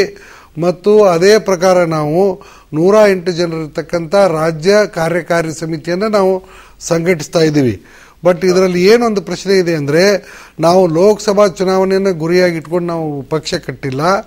ಈ ಲೋಕಸಭಾ ಚುನಾವಣೆಯಲ್ಲಿ ನಮ್ಮ ಸಂಘಟನೆ ಮತ್ತು ಸಂಪನ್ಮೂಲ ಮತ್ತು ಸಾಮರ್ಥ್ಯದ ಇತಿಮಿತಿಯನ್ನು ಒಳಗೊಂಡು ನಾವು ಕೆಲವೇ ಕ್ಷೇತ್ರಗಳಲ್ಲಿ ನಾವು ಸ್ಪರ್ಧೆ ಮಾಡ್ತೀವಿ. ಅವನ್ನ ನಾವು ಫೆಬ್ರವರಿ 1ನೇ ವಾರದಲ್ಲಿ ತೀರ್ಮಾನ ಮಾಡ್ತಾ ಇದ್ದೀವಿ. ಆದರೆ ಒಂದು ವಿಷಯ ಏನಂದ್ರೆ, ನಾವು ಲೋಕಸಭಾ ಚುನಾವಣೆ ಮುಗಿದ ಮೇಲೆ ಗ್ರಾಮ ಪಂಚಾಯಿತಿ, ತಾಲೂಕ್ ಪಂಚಾಯಿತಿ, ಜಿಲ್ಲಾ ಪಂಚಾಯಿತಿ ಮತ್ತು ಕಾರ್ಪೊರೇಷನ್ ಇಲೆಕ್ಷನ್ಗಳಲ್ಲಿ ನಾವು 100ಕ್ಕೆ 100 ಸೀಟ್ಗಳಲ್ಲಿ ಸ್ಪರ್ಧೆ ಮಾಡ್ತೀವಿ. ಓಕೆ, ಆಮ್ ಆದ್ಮಿ ಪಕ್ಷ ನನಗೆ ಮಾದರಿ ಅಂತಂದ್ರೆ, ಅಂದ್ರೆ ನಿಮ್ಮ ಪಕ್ಷಕ್ಕೆ ಅಲ್ಲಿ ಏನಾಯ್ತು ಬಿದ್ರಿ ಅವರೇ, ಚಾ ತಗೊಳ್ಳಿ. ಅಲ್ಲಿ ನೋಡಿ ಆಗಿದ್ದೇನು ಅಂತಂದ್ರೆ, ರಾಮ್ಲೀಲಾ ಮೈದಾನ ಏನಿತ್ತು ಇರೋದು ಜಂತರ್ ಮಂತರ್ ಏರಿಯಾದ್ದು, ಅದು ಸುಮಾರು 16 ಕ್ಷೇತ್ರಗಳಿಗೆ ಹೊಂದ್ಕೊಂಡಿದೆ. ಹೌದು, ಅಲ್ಲಿ ಅಣ್ಣಾ ಹಜಾರೆಯ ಊಟ ಒಡೆದಿದ್ದೇ ರಾಮ್ಲೀಲಾ ಮೈದಾನದಲ್ಲಿ. ಈಗ ಆಮ್ ಆದ್ಮಿ ಪಕ್ಷನೇ ನಮಗೆ ಮಾದರಿ ಅಂದ್ರೆ ಸ್ವಲ್ಪ ಮಟ್ಟಿಗೆ ಅಷ್ಟೇ. ಇದು ಆಮ್ ಆದ್ಮಿ ಪಕ್ಷ ಅಂದ್ರೆ ರಿಕ್ಷಾ ಇದ್ದಂಗೆ, ನಮ್ಮ ಜನಶಕ್ತಿ ಅಂದ್ರೆ ಲಾರಿ ಇದ್ದಂಗೆ. ಯಾಕಂದ್ರೆ ಆಮ್ ಆದ್ಮಿ ಪಕ್ಷದ ಪ್ರಭಾವ ಇರೋದು 28 ಕ್ಷೇತ್ರದಲ್ಲಿ ಅವ್ರು ಗೆದ್ದಿದ್ದಾರೆ. ದೆಹಲಿಯಲ್ಲಿ 10 ವಿಧಾನಸಭಾ ಕ್ಷೇತ್ರಗಳಂದ್ರೆ 1 ಲೋಕಸಭಾ ಕ್ಷೇತ್ರ. ಅವರು ದೆಹಲಿಯಲ್ಲಿ ಇರ್ತಕ್ಕಂಥ 7 ಲೋಕಸಭಾ ಕ್ಷೇತ್ರಗಳಲ್ಲಿ ಪ್ರಭಾವ ಸಾಧಿಸಿದ್ದಾರೆ. ನಮ್ಮ ಕರ್ನಾಟಕದಲ್ಲಿ ಇರೋದು 28. ದೆಹಲಿ ನಗರ ಪ್ರದೇಶ. ನಮ್ಮ ಕರ್ನಾಟಕದಲ್ಲಿ 80% ಜನ ಗ್ರಾಮೀಣ ಪ್ರದೇಶದಲ್ಲಿ ಅಂದ್ರೆ ಔಟ್ಸೈಡ್ ಬೆಂಗಳೂರು ಇದ್ದಾರೆ. ಆದ್ದರಿಂದ ನಾವು ಅವ್ರಿಗೆ ಸಂಪೂರ್ಣವಾಗಿ ಕಂಪೇರ್ ಮಾಡೋಕ್ಕಾಗಲ್ಲ. ಆಕ್ಚುಲಿ ಆಮ್ ಆದ್ಮಿ ಪಕ್ಷ ಸೇರಬೇಕು, ಅದರ ಶಾಖೆ ತೆರಿಬೇಕು ಅಂತಕ್ಕಂಥ ಕಾರಣದಿಂದ ನಮ್ಮ ಪಕ್ಷ ಸ್ಥಾಪನೆ ವಿಚಾರ 1 ತಿಂಗಳು 5 ದಿವಸ ತಡಾಗಿದೆ. ಅದನ್ನು ನಾವು ಕನ್ಸಿಡರ್ ಮಾಡಿದ್ದೀವಿ. ಆದರೆ ಆಮ್ ಆದ್ಮಿ ಮಾಡೆಲ್ ಅನ್ನ ನಾವು ಕರ್ನಾಟಕಕ್ಕೆ ಜಾರಿ ಮಾಡಲಿಕ್ಕೆ ಆಗೋದಿಲ್ಲ ಅಂತಕ್ಕಂಥ ಉದ್ದೇಶದಿಂದ ನಾವು ಬೇರೆ ಪಾರ್ಟಿ ಮಾಡಿದ್ದೀವಿ. ಆಮ್ ಆದ್ಮಿ ಪಕ್ಷದಲ್ಲಿ ಇರ್ತಕ್ಕಂಥ ಎಲ್ಲ ಗುಣಾತ್ಮಕ ಅಂಶಗಳೇನಿದಾವೆ, ಧನಾತ್ಮಕ ಅಂಶಗಳೇನಿದಾವೆ, ಅವೆಲ್ಲವೂ ನಮ್ಮ ಪಕ್ಷದಲ್ಲಿದ್ದಾವೆ. ಅವತ್ತರನ್ನ ಮೀರಿ ಕರ್ನಾಟಕ ರಾಜ್ಯಕ್ಕೆ ಬೇಕಾದಂಥದ್ದೆಲ್ಲ ಇದೆ. ನಮ್ಮ ಜನಶಕ್ತಿ ಈಗ ಹಾಲಿ ಸದ್ಯಕ್ಕೆ ಮಾತ್ರ ಪ್ರಾದೇಶಿಕ ಪಕ್ಷ. ಅದು ನಾವು ಈ ಪ್ರದೇಶದಲ್ಲಿ ನಮ್ಮ ಸಾಧನೆಯನ್ನು ಮಾಡಿ ತೋರಿಸಿದ ಮೇಲೆ ಅದು ರಾಷ್ಟ್ರೀಯ ಪಕ್ಷವಾಗಿ ಹೊರಹೊಮ್ಮುತ್ತದೆ. ನಾನು ಅವರ ಬೇರು ಮಟ್ಟದ ಕಾರ್ಯಕರ್ತರ ಬಗ್ಗೆ ಪ್ರಶ್ನೆ ಕೇಳಲಿಕ್ಕಿಂತ ಮುಂಚಿತವಾಗಿ ಶಂಕರ ಬಿದ್ರಿ ಒಂದು ಪ್ರಶ್ನೆ ಇದೆ ನಂದು. ಶಂಕರ ಬಿದ್ರಿ ಅವರೇ, ಒಂದು ಕಾಲಕ್ಕೆ ನಿಮ್ಮನ್ನ ಶ್ಯಾಡೋ ಸಿಎಂ ಅಂತ ಕೂಡ ಕರೆದವರಿದ್ರು. ಹಾಗಾಗಿ ಸಾಕಷ್ಟು ರಾಜಕೀಯ ಪಟ್ಟುಗಳು ಆ ದಿಸೆಯಿಂದಲೇ ನೀವು ನೋಡ್ಕೊಂಡು ಬಂದಿರ್ತೀರಿ. ಇದೀಗ ಆಮ್ ಆದ್ಮಿ ಪಕ್ಷದ ಗುಣಾತ್ಮಕ ಅಂಶಗಳನ್ನ ನಾವು ಸಂಗ್ರಹಿಸ್ತೀವಿ ಅಂತ ಹೇಳ್ತಾ ಇದ್ದೀರಿ. ಆಮ್ ಆದ್ಮಿ ಪಕ್ಷ ಅಂತ ಬಂದ್ರೇನೆ ಲೋಕಪಾಲ್ ಬಿಲ್ ಅನ್ನೋ ಒಂದು ಹೋರಾಟ, ಅಲ್ಲಿ ಅಣ್ಣಾ ಹಜಾರೆ ಅವರಿದ್ರು. ಶಂಕರ ಬಿದ್ರಿಯವರಿಗಂತ ಹೋರಾಟದ ಹಿನ್ನೆಲೆ ಇಲ್ಲ. ಅಷ್ಟೇ ಅಲ್ಲ, ಅದರ ಹಿಂದೆ ನೋಡಿ, we may call it stupidity of Ramdev or anything. ಒಂದು ಜೋಕ್ ಇದೆ, ಜಂಗ್ ಮೇ ಜಾತೆ ಹೇ ಹರ ಆದ್ಮಿ ತಲ್ವಾರ್ ಲೇಕರ್ ಮಗರ್ ಹಮಾರೆ ರಾಮದೇವ್ ಆವಾಗ ಆಯತೆ ಸಲ್ವಾರ್ ಲೇಕರ್ ಅಂತ ಹೇಳಿ ಅವ್ರು ಸಲ್ವಾರ್ ಧರಿಸಿ ಓಡಿ ಹೋದ್ರು. ಅಂದ್ರೆ they are becoming a laughing stock every day. Arvind is one of the most popular person, very pampered, very loud, very affectionate, but at the same time very unfortunate also, because ದಿನಕ್ಕೊಂದು ಸುಳ್ಳು ಹೇಳ್ತಾನೆ. ಹೇಳಿದ್ದೀನಿ ಯಾವುದನ್ನು ಉಳಿಸ್ಕೊಳಕ್ ಆಗ್ತಾ ಇಲ್ಲ. ಅಣ್ಣಾ ಹಜಾರೆ ನೋಡಿ ಸಟ್ಟತ್ತ ಸರ್ಕೊಂಡ್ಬಿಟ್ರು. No, I am not into this game ಅಂತ ಹೇಳಿ. ಕೇಜ್ರಿವಾಲ್ಗೆ ವಿಶ್ವಾಸ ಇರ್ಲಿಲ್ವಾ ಅಂತ, ನಾನು ಸಿಎಂ ಆಗ್ತೀನಿ ಅನ್ನೋ ವಿಶ್ವಾಸ ಅವ್ರಿಗೆ ಇರ್ಲಿಲ್ವಾ ಅಂತ. ಅವರು ಗುಣಾತ್ಮಕ ಅಂಶ ಅಂದ್ರೆ ಅವರೇ ನಮಗ್ ಮಾಡೆಲ್ ಅಂತಲ್ಲ. ಅವರಲ್ಲಿ ಇರ್ತಕ್ಕಂಥದ್ದು ಎಲ್ಲ ಕರೆಕ್ಟ್ ಅಂತೂ ನಾವು ಹೇಳ್ತಾ ಇಲ್ಲ. ನಿನ್ನೆ ನಾನು ಅವ್ರು ಮಾಡಿದ ತಪ್ಪು ಅಂತ ಹೇಳ್ತಾ ಇದ್ದೀನಿ. ಒಂದೇನಂದ್ರೆ ಅವರಲ್ಲಿ ಇರ್ತಕ್ಕಂಥ ಒಂದು ಗುಣಾತ್ಮಕ ಅಂಶ ಏನಂದ್ರೆ ಭ್ರಷ್ಟಾಚಾರದ ವಿರುದ್ಧ ಇರ್ತಕ್ಕಂಥ ನೀತಿ, ಸರ್ಕಾರದ ದುಂದು ವೆಚ್ಚಗಳಿಗೆ ಕಡಿವಾಣ ಹಾಕ್ತಕ್ಕಂಥ ನೀತಿ, ಮೂರನೇದಾಗಿ ಜನರ ಸಂಕಷ್ಟಗಳಿಗೆ ಸ್ಪಂದಿಸ್ತಕ್ಕಂಥದ್ದು. ಸ್ಪಂದಿಸ್ತೀನಿ ಅಂತ ಪ್ರಯತ್ನ ಮಾಡ್ತೀವಿ. ಇದು ಈ ಮೂರು ವಿಷಯಗಳನ್ನು ಬಿಟ್ರೆ ಬೇರೆ ಯಾವ ವಿಷಯದಲ್ಲಿಯೂ ಪ್ರಶ್ನೆ ಇಲ್ಲ. ಆನಂದ್ ಹೇಳಿದ್ದು ಅವ್ರು ಎಲ್ಲದೂ ಧನಾತ್ಮಕವಾಗಿದೆ, ಎಲ್ಲದೂ ಗುಣಾತ್ಮಕವಾಗಿದೆ ಅಂತ ಹೇಳಿಲ್ಲ. ಎಷ್ಟದು ಗುಣಾತ್ಮಕ ಇದೆ ಅದು ನಮ್ಮಲ್ಲಿದೆ, ಅದಕ್ಕಿಂತಲೂ ಸರ್ಪ್ಲಸ್ ಇದೆ. ನಾನು ಹೇಳಿದ್ದೇನೆ, ಆಮ್ ಆದ್ಮಿ ಪಕ್ಷ ಅಂದ್ರೆ ಒಂದು ಆಟೋ ರಿಕ್ಷಾ ಇದ್ದಂಗೆ, ನಮ್ಮ ಜನಶಕ್ತಿ ಅಂದ್ರೆ ಒಂದು ಲಾರಿ ಇದ್ದಂಗೆ.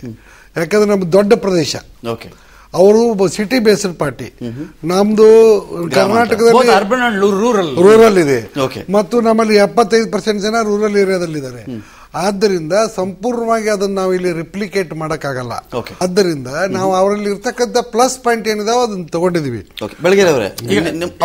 ಒಂದ್ ನಿಮಿಷ, ಕಾರ್ಯಕರ್ತರು ರೂಟ್ ಲೆವೆಲ್ ಕಾರ್ಯಕರ್ತರು ಇದಾರ ಅನ್ನೋ ಪ್ರಶ್ನೆನ ಸಂಜಯ್ ಬೆಟಗೇರಿ ಅವ್ರು ಕೇಳಿದ್ರು. ಬಹಳ ಸೂಕ್ತವಾದ ಪ್ರಶ್ನೆ ಅದು. ಯಾಕಂದ್ರೆ ಗ್ರಾಸ್ ರೂಟ್ ಅಲ್ಲಿ ಕೆಲಸ ಮಾಡೋನು ಇಲ್ಲ ಅಂತಂದ್ರೆ ಆ ಪಕ್ಷ ಸರ್ವನಾಶವಾಗುತ್ತೆ. ಲೀಡರ್ ಎಷ್ಟೇ ಪವರ್ಫುಲ್ ಆಗಿರ್ಲಿ, ನೋಡಿ ಯಡಿಯೂರಪ್ಪನವರ ಸೋಲೆ ಅದಕ್ಕೆ ನಿದರ್ಶನ. 7 ಸೀಟ್ ತಂದ್ಕೊಂಡ್ರು ವಿಧಾನಸಭಾ ಅಂತ ಒಂದು ಚಿಕ್ಕ ಇದರಲ್ಲಿ. ಶ್ರೀರಾಮುಲು ಅಂತವರು ಆ ಪ್ರಯತ್ನ, ಆ ಜನಪ್ರಿಯತೆ, ಅಷ್ಟು ದೊಡ್ಡ ಕಮ್ಯುನಿಟಿಯ ಸಪೋರ್ಟ್ ಎಲ್ಲ ಇಟ್ಕೊಂಡು ಅವರು ಕೇವಲ 4 ಸೀಟ್ ತಂದ್ಕೊಂಡ್ರು. ನಾವಿದನ್ನ ಗಮನಿಸ್ತಾ ಇದ್ದೀವಿ.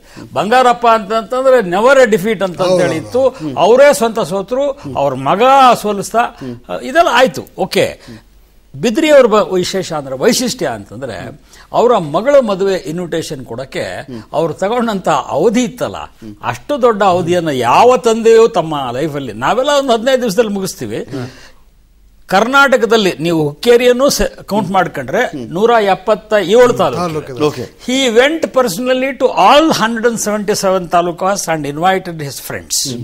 ಅವರ contacts, public relationship is very solid, was solid, not just because of a police officer. ಕೇವಲ ಪೊಲೀಸ್ ಆಫೀಸರ್ ಅಂತಲ್ಲ, ಶಂಕರ್ ಬಿದಿರಿ ಪಾನ್ ಶಾಪ್, ಶಂಕರ್ ಬಿದಿರಿ ಬಟ್ಟೆ ಅಂಗಡಿ, ಹಿಂಗ್ ಬೋರ್ಡ್ ಇವೆ, ಬನ್ನಿ ತೋರಿಸ್ತೀನಿ. ರಬ್ಕವಿ ಬನಹಟ್ಟಿಗೆ ಹೋದ್ರೆ ನನ್ನ ವಿರುದ್ಧ ಜಗಳಕ್ಕೆ ಬಂದ್ರು, ಇವ್ರ ವಿರುದ್ಧ ಏನೋ ಟೀಕೆ ಮಾಡಿದ್ದಕ್ಕೆ.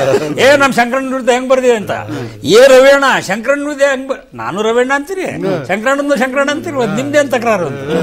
ನಾವಿಬ್ರೇ ಅಣ್ಣ ಅಂತ ಮಾತಾಡ್ತೀವಿ, ನಿಮ್ದೇನ ಸುಮ್ ಕೊಡ್ರು ಅಂತ ಚಾಷ್ಟೆ ಮಾಡ್ತಿದ್ದೆ.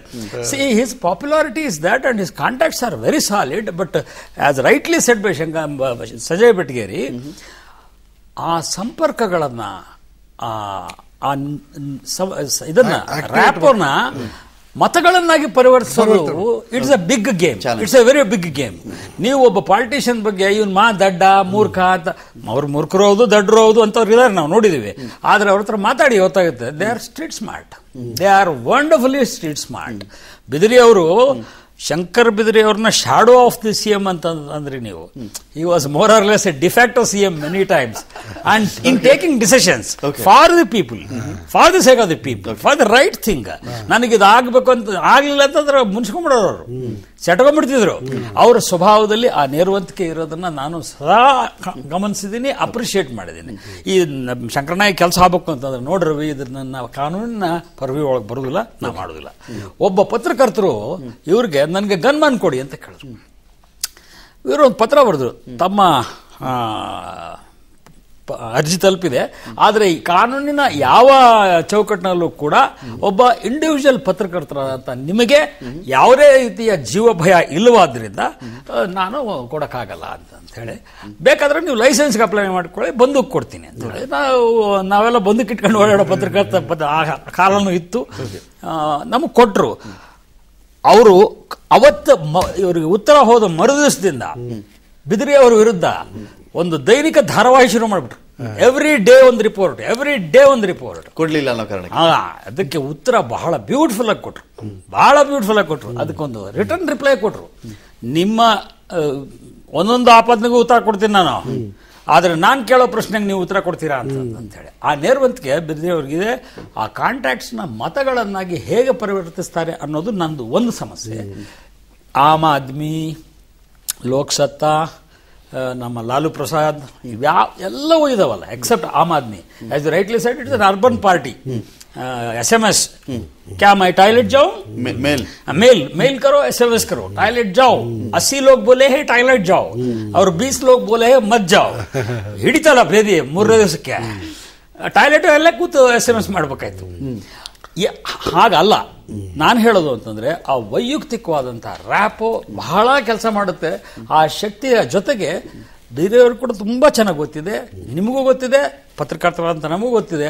ಒಂದು ಚುನಾವಣೆ ಅಂತಂದ್ರೆ ಇಷ್ಟು ಪರ್ಸೆಂಟೇಜ್ ಜಾತಿ, ಇಷ್ಟು ಪರ್ಸೆಂಟೇಜ್ ದುಡ್ಡು.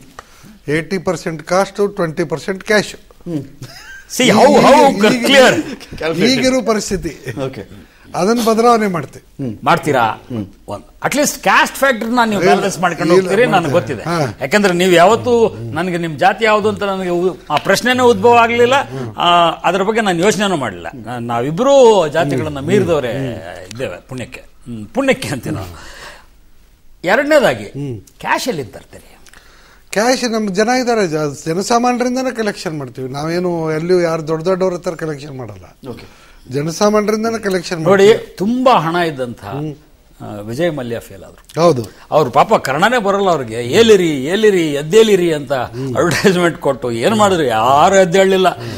ಜೋ ಬಿ ಬೀರ್ ಮೇ ಆಯಾ ಓ ಏರ್ ಮೇ ಗಯಾ. ವಿಮಾನ ಫೇಲ್ ಆಗೋಯ್ತು ಅವ್ರದ್ದು. ರಾಜಕೀಯವಾಗಿ ನಿರ್ನಾಮ ಆಗೋದ್ರು. ಅಷ್ಟು ಜುಡಿಷಿಯಸ್ ಪಾಲಿಟಿಷಿಯನ್ ಅಂತ ನಾನು ಇವತ್ತಿನವರೆಗೂ ಗಮನಿಸಿರೋದು, ಬಿಸಿನೆಸ್ ಮ್ಯಾನ್ ಅಂಡ್ ಪಾಲಿಟಿಷಿಯನ್ ಅಂತ ಗಮನಿಸಿರೋದು ವಿಜಯ್ ಸಂಕೇಶ್ವರ್ ಅವರು. ನನಗೆ ಅವ್ರ ಬಗ್ಗೆ ತುಂಬಾ ಗೌರವ ಇದೆ, ತುಂಬಾ ಪ್ರೀತಿ ಇದೆ. ಅವರು ಕೂಡ ಅಷ್ಟೆಲ್ಲ ಹಣಕಾಸಿನ ಬೆಂಬಲ ಇದ್ದಾಗಲೂ ಕೂಡ ಕನ್ನಡ ನಾಡು ಪಕ್ಷವನ್ನು ಬೆಳೆಸಕ್ಕಾಗಲಿಲ್ಲ. ಅರಸು ಹೇಗಿದ್ರು, ಬಂಗಾರಪ್ಪ ಹೇಗಿದ್ರು, ಜೀವರಾಜ ಆಳ್ವ ಹೇಗಿದ್ರು ಸರ್. ಅವರು ರಾಜಕೀಯವಾಗಿ ಸರಿದು ಹೋದ ನಂತರವೂ ಕೂಡ ಯಾವ ಅಧಿಕಾರದಲ್ಲಿ ಇಲ್ದಿದ್ದಾಗಲೂ ಮನೆ ಮುಂದೆ 1 ಕಿಲೋಮೀಟರ್ ಕ್ಯೂ ಇರ್ತಿತ್ತು. 1 ಕಿಲೋಮೀಟರ್ ಕ್ಯೂ ಇರ್ತಿತ್ತು. ಇವತ್ತು ನೀವು ಬಳ್ಳಾರಿಗೆ ಹೋಗಿ ನೋಡಿದ್ರೆ, ಅರೆ ನಮ್ಮ ಊರಿನ ಲಕ್ಷ್ಮಿ ಹೊರಟೋಗಿದ್ದಾಳೆ ಅಂತ ಕೂಗಾಡ್ತಾರೆ ಜನ. ಕೆಲವು ಆ ಥರದ ಪರ್ಸನಾಲಿಟೀಸ್ ಇರ್ತವೆ, ಅಯಸ್ಕಾಂತ ಪರ್ಸನಾಲಿಟೀಸ್ ಇರ್ತವೆ. ಆದರೆ ದುಡ್ಡಿನ ಮೊಬಿಲಿಟಿಯನ್ನ ಮಾಡದೆ ಹೋದರೆ ಚುನಾವಣೆ ಇಲ್ಲ ಅನ್ನುವ ಪರಿಸ್ಥಿತಿ ಯಾವತ್ತಿಗೂ ಇತ್ತು, ಇವತ್ತಿತ್ತು. ಮೊದಲೆಲ್ಲ ನಮ್ಮಲ್ಲಿ ಎಲೆಕ್ಷನ್ ಬಂತು ಅಂತಂದ್ರೆ ಮಂಡಕ್ಕಿ ಒಗ್ಗರಣೆ ಅಂತ ಮಾಡ್ತಾರೆ. ನಮ್ಮ ಉಸುಳಿ ಅಂತಾರೆ ಕರ್ನಾಟಕದ. ಒಂದು ಹಂಡೆ ಉಸುಳಿ ಮಾಡಿಸಿಟ್ಟೆ, ಬಾರ್ಲೇ ತಿಂದೋಗಂತ ಕಾಫಿ ಕುಡುವ, ಒಂದು ಉಸುಳಿ ಮಂಡಕ್ಕಿ ಕಾಫಿ ಕುಡಿಸಿ ನನಗೆ ಓಟ್ ಹಾಕಿ ಹೋಗಂತ. ಇಷ್ಟೇ, ಅದಕ್ಕಿಂತ ಹೆಚ್ಚಿಗೆ ಇಲ್ಲ. ಅಂಥದ್ದು ಈಗ ನೀವು ಹೆಂಡ, ಮಾಂಸ, ಅದಕ್ಕೆ ಬೇಕಾದ ಮಸಾಲೆ, ಆಮೇಲೆ ಬ್ಲಾಕ್ ಲೀಡರ್ಸ್ಗೆ ಪ್ರಾಸ್ಟಿಟ್ಯೂಟ್ಸ್ನೇ ತಂದು ಕೊಡುವಂತಹ ಸಂಪ್ರದಾಯವನ್ನ ಸನ್ಮಾನ್ಯ ಶ್ರೀ ಗುಲ್ಬರ್ಗಾದ ನನ್ನ ಹೆಸರು ಯಾಕೆ ನನ್ನ ಬಾಯಲ್ಲಿ ಅಂದೆಲ್ಲ ಮಾತಾಡಿಸ್ತೀರಿ? ನಾನು ದಯವಿಟ್ಟು ರಿಕ್ವೆಸ್ಟ್ ಮಾಡಿ, ನಾನು ಬಹಳ ಕಟಗರ ಮನೆ ಗಿಳಿ, ನಾನು ಅಲ್ಲಿವರೆಗೂ ಬಂತು ಪಾಲಿಟಿಕ್ಸ್. ಈಗ ಬಿದಿರಿಯವರು ಆ ಪಾತ್ನ ಬ್ರೇಕ್ ಮಾಡಲೇಬೇಕಾಗಿದೆ. ಮಾಡ್ತಾರಾ? ಈ ರಾಷ್ಟ್ರದ ಹಿತದೃಷ್ಟಿಯಿಂದ, ರಾಜ್ಯದ ಹಿತದೃಷ್ಟಿಯಿಂದ, ಭವಿಷ್ಯದ ದೃಷ್ಟಿಯಿಂದ ನಾವು ಆ ಮಾರ್ಗವನ್ನು ನಾವು ಮುರಿಲೇಬೇಕಾಗಿದೆ. ಆ ಮಾರ್ಗಗಳನ್ನೆಲ್ಲ ಬಂದ್ ಮಾಡಲೇಬೇಕಾಗಿದೆ. ಬಟ್ ಒಂದು ಏನಪ್ಪಾ, ನಾವು ಹೇಳಿದ ಹಾಗೆ ನಮಗಿರ್ತಕ್ಕಂಥ ಜನಪ್ರಿಯತೆ ಅಥವಾ ಗೌರವವನ್ನು ಓಟ್ಗಳನ್ನಾಗಿ ಪರಿವರ್ತನೆ ಮಾಡತಕ್ಕಂಥದ್ದು ಬಹಳ ದೊಡ್ಡ ಕೆಲಸ ಇದೆ. ಬಟ್ ನಾವು ವ್ಯವಸ್ಥಿತವಾಗಿ ಜನಬೆಂಬಲದಿಂದ ನಾವು ಆ ಕೆಲಸ ಮಾಡ್ತೀವಿ. ನಮಗೆ ಒಂದು ಸಂಘಟನೆ ಕೊರತೆ ಇದೆ, ಅದಕ್ಕಾಗಿ ನಾವು ಕಾರ್ಯಕರ್ತರ ಪಡೆಯನ್ನು ನಾವು ಕಟ್ತೀವಿ. ಮತ್ತು ಎರಡನೇದಾಗಿ ಇನ್ನೊಂದು ಏನಿದೆ ಅಂದರೆ, ರಾಜ್ಯದ ಜನ, ದೇಶದ ಜನ ಸಾತ್ವಿಕ ಶಕ್ತಿಯನ್ನು, ತ್ಯಾಗವನ್ನು, ಸದುದ್ದೇಶವನ್ನು ಮೆಚ್ಚುತ್ತಾರೆ, ಬೆಂಬಲಿಸ್ತಾರೆ ಅಂತಕ್ಕಂಥ ನಂಬಿಕೆ ನನಗೆ ಇವತ್ತು ಇದೆ. ಎಷ್ಟರ ಮಟ್ಟಿಗೆ ನೀವು ಎಲೆಕ್ಟ್ರಾನಿಕ್ ಮೀಡಿಯಂನ ಬಳಸ್ಕೋತೀರಿ? ಅಂದ್ರೆ ಟಿವಿ ಅಂತಾರಲ್ಲ, ಮೀಡಿಯಾ ಫ್ರೆಂಡ್ಲಿ. ನೀವು of course you are media friendly. ನಿಮ್ಮನ್ನು ಬೈದು ಬರೆದವ್ರನ್ನು ಕೂಡ ಏನೋ ಪ್ರಸನ್ನ ಅಂತ ಒಬ್ಬರಿದ್ರು, ಇದಾರ ಅಂಶಿ ಪ್ರಸನ್ನ ಅಂತೇಳಿ, ವೆರಿ ರೆಸ್ಪಾನ್ಸಿಬಲ್ ಜರ್ನಲಿಸ್ಟ್.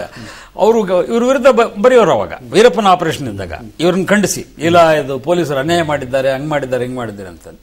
ಒಂದ್ ದಿವಸ ನಾನು ಬಿದಿರಿ ಅವರು ನಡ್ಕೊಂಡು ಹೋಗ್ತಾ ಇದ್ದೀವಿ, ಸಿನಿಮಾ ಮುಹೂರ್ತ, BC ಪಾಟೀಲ್ ಸಿನಿಮಾ ಮುಹೂರ್ತ ಅವರು ಇದ್ ಮಾಡಿದ್ರು, ಕ್ಲಾಪ್ ಮಾಡಿದ್ರು, ನಾನು ಕ್ಯಾಮ್ರಾ ಚಾಲನೆ ಮಾಡಿದೆ. ಅವತ್ತು ಅವ್ನು ಎದುರಿಗೆ ಬಂದ್ಬಿಟ್ಟ. ನನಗೇ ಭಯ ಒಂದ್ ಕಡೆ, ಈ ಪುಣ್ಯಾತ್ಮರ ಸಿಟ್ಟು ನಾನು ಅದನ್ನ ನೋಡಿದೀನಿ ನಾನು, ಏನು ಗತಿ ಮಾಡಿಬಿಡ್ತಾರೋ ಅವ್ನಲ್ಲೇ ಹಿಡ್ಕೊಂಡು ಏನಾದ್ರು ಅಂದ್ರೆ ಬೈದ್ರೆ ಹೊಡೆದ್ರೆ ಅಂತ. ಯಾಕಂದ್ರೆ ಪೊಲೀಸರಿಗೆ ಬರೋ ಏಕೈಕ ಭಾಷೆ ಅಂತಂದ್ರೆ ಆಂಗಿಕ ಭಾಷೆ, ಕೈಯಲ್ಲೇ ಅಲ್ಲೇ ಅವರಷ್ಟು ಒಳ್ಳೆ ಕನ್ನಡ ಯಾರು ಮಾತಾಡಲ್ಲ ನೋಡಿ. ಯಾವ ಪೊಲೀಸ್ನಲ್ಲಿ ಇಂಗ್ಲಿಷ್ನಲ್ಲಿ ಬೈಯಲ್ಲ, ಕನ್ನಡದಲ್ಲಿ ಸ್ವಚ್ಛ ಕನ್ನಡದಲ್ಲಿ ಬೈತಾರೆ.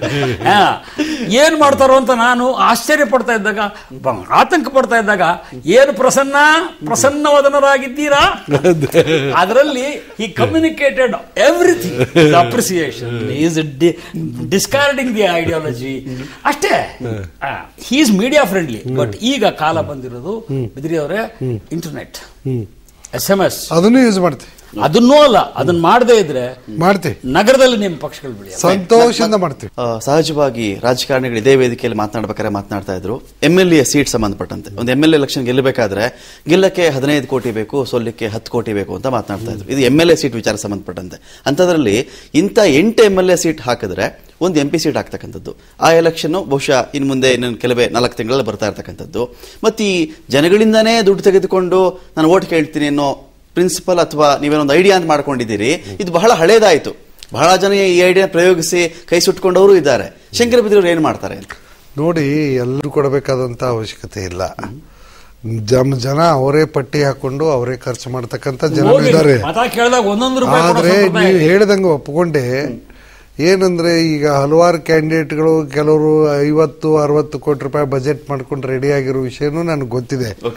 ಗೊತ್ತಿಲ್ಲ ಅಂತಕ್ಕಂಥ ವಿಷಯ ಏನಿಲ್ಲ, ಅವ್ರು ಮಾಡಲಿ, ಏನು ತೊಂದರೆ ಇಲ್ಲ. ಬಟ್ ನಾವು ಜನರಿಗೆ ಯಾವ ರೀತಿ ಜಾಗೃತಿ ಮಾಡಬೇಕು, ಯಾವ ರೀತಿ ಅವರನ್ನು ಎಚ್ಚರಿಸಬೇಕು, ಯಾವ ರೀತಿ ಅವರನ್ನು ಕರ್ಕೊಂಡು ಹೋಗಬೇಕು ಅಂತಕ್ಕಂಥದ್ದು ನಮಗೆ ಗೊತ್ತಿದೆ. ನಾವು ಈ ಸಲ ಎಲ್ಲ 28 ಕಡೆ ಅಂತೂ ನಾವು ನಿಶ್ಚಿತವಾಗಿ ನಿಲ್ಲಲ್ಲ. ನಾವು ಕೆಲವು ಕ್ಷೇತ್ರಗಳನ್ನ ತಗೊಂಡು ಆ ಪ್ರಯೋಗ ಮಾಡಿ ತೋರಿಸ್ತೀವಿ. ಎಷ್ಟು ಕ್ಷೇತ್ರಗಳು? ಈ ಎಷ್ಟು ಕ್ಷೇತ್ರ ಅಂತಕ್ಕಂಥದ್ದು ನಾವು ಫೆಬ್ರವರಿಯಲ್ಲಿ ತೀರ್ಮಾನ ಮಾಡ್ತೀವಿ. ಕನಿಷ್ಠ ಒಂದು 2-3 ಕ್ಷೇತ್ರಗಳಲ್ಲಿ ಆದರೂ ನಾವು ಪ್ರಯೋಗ ಮಾಡಿ ತೋರಿಸ್ತೀವಿ. ರವಿ ಬೆಳಗೆರೆ ಅವರೇ, ದೇವೇಗೌಡರು ಒಂದು ಮಾತು ಹೇಳ್ತಾ ಇದ್ರು, 10 ಜನ MP ಗಳು ನನ್ನ ಕೈ ಕೊಡಿ, ಕೇಂದ್ರದ ಕುತ್ತಿಗೆ ಪಟ್ಟ ಹಿಡ್ಕೊಂಡು ನಾನು ಕೆಲಸವನ್ನ ಮಾಡಿಸ್ತೀನಿ ಅಂತ ಹೇಳಿ. ಸೊ ಎಲ್ಲೋ ಒಂದ್ ಕಡೆ ಈಗ NDA ಏನೂ ಅಲ್ಲ, UPA ಏನೂ ಅಲ್ಲ ಅಂತ ಬಂದಾಗ ಶಂಕರ ಬಿದ್ರಿ ಅವರು ಈ 4 ಅಥವಾ 3 ಸೀಟ್ಗಳನ್ನ ಇಟ್ಕೊಂಡು ಏನಾದ್ರೂ ಮಾಡೋ ಪ್ಲಾನ್ ಇರಬಹುದಾ ಅವ್ರ ಬಳಿಯಲ್ಲಿ? ಪ್ಲಾನ್ಗಿಂತ ಹೆಚ್ಚಾಗಿ it's A dream. It's A dream, very positive dream. ನಾನು ಅವ್ರನ್ನ ಪ್ಲೀಸ್ ಮಾಡಬೇಕು ಅಂತ ಹೇಳ್ತಿಲ್ಲ. ಮತ್ತು ದೇವೇಗೌಡರ ಬಗ್ಗೆ ನಾನು ದಿಲ್ಲಿಯಲ್ಲಿ ಹೋದಾಗೆಲ್ಲ ವಿಚಾರಿಸ್ತಾ ಇರ್ತೀನಿ, ಯಾವ್ಯಾವ ಮುಖ್ಯಮಂತ್ರಿಗಳು ಹೇಗೆ ಏನು ಅಂತ ಹೇಳಿ, ಪ್ರಧಾನಮಂತ್ರಿಗಳು ಹೇಗೆ ಅಂತ. ಎಲ್ಲರೂ ಹೇಳೋದು, हमने तो नेहरू को नहीं देखा था, नेहरू और नोडिरलिಲ್ಲ, हम लाल बहादुर शास्त्री को देखे थे.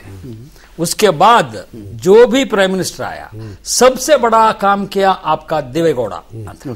ಎಸ್, ಆ 10 ತಿಂಗಳ ಅವಧಿಯಲ್ಲೇನೆ ಕೆಲಸದ ವಿಷಯದಲ್ಲಿ ಅವರು ದೈತ್ಯರು, ಅವರನ್ನು ಸರಿಸಮಾನ ಮಾಡೋರು ಯಾರಿಲ್ಲ. ಮತ್ತು ಬಹಳ ಶುದ್ಧ ಹಸ್ತ್ರ ಕೆಲಸ ಮಾಡಿದ್ರು. ಮನಮೋಹನ್ ಸಿಂಗ್ ಪಾಪ ಅವರು ಶುದ್ಧ ಹಸ್ತ್ರ. ನಾನು ಅದಕ್ಕೆ ಗುಜರಾಲ್ ಆಗಲಿ ಮನಮೋಹನ್ ಸಿಂಗ್ ಆಗಲಿ, they are very honest and to the answering to the point. ನೋಡಿ, ಇಡೀ 10 ವರ್ಷದ ಪ್ರಧಾನಮಂತ್ರಿ ಹುದ್ದೆಯಲ್ಲಿದ್ದ ಮನುಷ್ಯ 3 ಪ್ರೆಸ್ ಕಾನ್ಫರೆನ್ಸ್ ಮಾಡ್ತಾರೆ ಅಂತಂದ್ರೆ ನಂಬ್ತೀರಾ? ಅರವಿಂದ್ ಕೇಜ್ರಿವಾಲ್ ದಿನಕ್ಕೆ 2 ಮಾಡೋದ್ರೆ ಮಾಡ್ತಾರೆ, ಮಧ್ಯರಾತ್ರಿ ಹೋಗಿ ಎಬ್ಸಿದ್ರು ಕೂಡ ಮಾಡ್ತಾರೆ. Is not publicity ಸ್ಯಾವಿ. ಒಂದು. ಎರಡನೇದು, ಅವರ ಬಲಹೀನತೆ ಏನು ಅಂತಂದ್ರೆ, ಅವರು ಯೋಚನೆ ಮಾಡಿದ್ರೆ ಹೊರತು ಏನನ್ನೂ ಮಾಡಲಿಲ್ಲ, ಆಕ್ಷನ್ಗೆ ತರಲೇ ಇಲ್ಲ. ಭಾರತವನ್ನ ದೊಡ್ಡ ಮಟ್ಟಕ್ಕೆ ಆರ್ಥಿಕವಾಗಿ ಬೆಳೆಸ್ತೀನಿ ಅಂತ ಹೇಳಿ ಜಾಗತೀಕರಣದ ಕಾನ್ಸೆಪ್ಟ್ ತಂದ್ರು. ಯಾರೋ ಒಬ್ರು ಏರ್ಪೋರ್ಟ್ ಅಲ್ಲಿ ಸಣ್ಣ ಹುಡುಗ, sir you are an economist ಅಂತ ಕೇಳಿದ್ರು. ಹಾ, yes, I am an economist. Sir, what is 2+2? He said, yes, give me a minute, I'll call up. Whom are you calling? I'll ask Sonia also once. ಅಂದ್ರೆ ಅಷ್ಟು ಪಾಪ helpless ಆಗಿ ಕೂತರು ಅವರು. ಅವರ ಈಗ ಏನ್ ಪರಿಸ್ಥಿತಿ ಆಗಿದೆ ಅಂತಂದ್ರೆ, ಆ ತಂದೆ ಇಲ್ಲದ ಕಂದ ರಾಹುಲ್ ಗಾಂಧಿಯನ್ನ, ಅಜ್ಜಿ ಇಲ್ಲದ ಪ್ರಿಯಾಂಕಾ ಗಾಂಧಿಯನ್ನ, ಮತ್ತು ಭಾರತೀಯಳಲ್ಲ ಅಂತ ಇವತ್ತಿನವರೆಗೂ ತಕರಾರು ತೆಗೆದ ಇಟ್ಕೊಂಡಿರುವಂತಹ ಸೋನಿಯಾ ಗಾಂಧಿಯನ್ನ, ಇವ್ರನ್ನೆಲ್ಲ ಸಾಕೊಂಡು ಮುಂದಕ್ಕೆ ಹೋಗಿ ಚೆನ್ನಾಗಿರಪ್ಪ ಅಂತ ಆಶೀರ್ವಾದ ಮಾಡೋ ಪರಿಸ್ಥಿತಿಗೆ ಇವ್ರು ಬಂದರೆ ಹೊರತಾಗಿ ಇವರಿಂದ ಏನಾಗಲಿಲ್ಲ. ಹಾಗೇನೆ ನನಗೆ ಬಿದ್ರಿ ಅವರೊಂದು ಪ್ರಶ್ನೆ, ನೀವು ರಾಜಕಾರಣವನ್ನು ಬಹಳ ಸ್ಟಡಿ ಮಾಡಿದಿರಿ, ಅವರನ್ನು ಹತ್ತಿರದಿಂದ ನೋಡಿದಿರಿ, ಅವರ ಪರವಾಗಿ ಆಕ್ಟ್ ಮಾಡಿದಿರಿ, ಅಥವಾ ಅವರಿಗೆ ಸಲಹೆ ಕೊಟ್ಟಿದ್ದೀರಿ, ಇಂಟೆಲಿಜೆನ್ಸ್ನಲ್ಲಿ ಕೆಲಸ ಮಾಡಿದಿರಿ. ನಾನು ನನ್ನ ನೇರ ಪ್ರಶ್ನೆ ಏನು ಅಂತಂತಂದ್ರೆ, ಇವರೆಲ್ಲರಿಗಿಂತ ವಿಭಿನ್ನ ನಾನು ಅನ್ನುವುದನ್ನ ನೀವು ಪ್ರೂವ್ ಮಾಡ್ತೀರಾ? ಹೇಗೆ ಮಾಡ್ತೀರಿ? ನಿಶ್ಚಿತವಾಗಿಯೂ ನಾವು ವಿಭಿನ್ನ ಇದ್ದದ್ದು ನಿಜ, ನಾವು ವಿಭಿನ್ನ ಅನ್ನೋದು ಪ್ರೂವ್ ಮಾಡ್ತೀವಿ. ಮತ್ತು ಎರಡನೇದಾಗಿ ಇನ್ನೊಂದು ಏನಾಗಿದೆ ಅಂದರೆ, ಈ ರೀತಿಯ ರಾಜಕಾರಣ ದೇಶದಲ್ಲಿ ನಡೆದ್ರೆ ದೇಶ ವಿನಾಶದ ಅಂಚಿಗೆ ಹೋಗ್ತಕ್ಕಂಥ ಕಾಲ ದೂರ ಇಲ್ಲ. ಹಣ ಹೆಂಡದ ಮೇಲೆ, ಜಾತಿ ಆಧಾರದ ಮೇಲೆ ರಾಜಕೀಯ ನಡ್ಕೊಂಡು ಹೋದರೆ ಈ ದೇಶ ಭಾಳ ಬೇಗ ಸರ್ವನಾಶ ಆಗುತ್ತೆ, ಮುಂದಿನ ಪೀಳಿಗೆಗಳು ಪರಿತಪಿಸಬೇಕಾಗುತ್ತೆ ಅಂತಕ್ಕಂಥದ್ದನ್ನು ಜನರಿಗೆ ಮನವರಿಕೆ ಮಾಡಿಕೊಡ್ಬೇಕಾಗಿದೆ. ಆ ಕೆಲಸವನ್ನ ನಮ್ಮ ಪಕ್ಷ ಮಾಡಿಕೊಡ್ತದೆ. ಏನು ಇಶ್ಯೂ ಇದೆ ಶಂಕರ ಬಿದ್ರಿ ಅವರೇ? ಈಗ ಅರವಿಂದ್ ಕೇಜ್ರಿವಾಲ್ ಯಾವುದೋ ಒಂದು ಇಶ್ಯೂ ಇಟ್ಕೊಂಡು ಹೋರಾಟ ಮಾಡಿದ್ರು, ಓಕೆ, ಬಹಳಷ್ಟು ಇಶ್ಯೂ ಈಗ ನೋಡಿ, ಇಶ್ಯೂ ಇಲ್ಲ, ಏನು ಹೋರಾಟ ಮಾಡಿಲ್ಲ, ಪೊಲೀಸ್ ಇಲಾಖೆ ಕೆಲಸದಲ್ಲಿ ಏನು ಮಾಡಿದ್ರು ಆ ಸಾಧನೆಗಳೇ ನಿಮಗೆ ಇಲ್ಲಿ ಶ್ರೀರಕ್ಷೆ ಆಗ್ತಾವ ಹೇಗೆ? ಈಗ ನೋಡಿ, ಈ ದೇಶದಲ್ಲಿ ನ್ಯಾಯದಾನ ವ್ಯವಸ್ಥೆ ಸಂಪೂರ್ಣವಾಗಿ ಕುಸಿದು ಬಿದ್ದಿದೆ. ಇಲ್ಲಿ ಬಹಳ ಶಿಥಿಲಾಗಿದೆ. ಇವತ್ತು ಯಾವ ಅಪರಾಧಿಗೂ ಶಿಕ್ಷೆ ಆಗ್ತಾ ಇಲ್ಲ, ಶಿಷ್ಟರಿಗೆ ರಕ್ಷಣೆ ಆಗ್ತಾ ಇಲ್ಲ. ನಮ್ಮ ಪಕ್ಷದ ಧ್ಯೇಯವಾಕ್ಯ ಏನು ಅಂದರೆ, ಶಿಷ್ಟರಿಗೆ ರಕ್ಷಣೆ, ದುಷ್ಟರಿಗೆ ಶಿಕ್ಷೆ. ಒಂದನೇದ್ದು.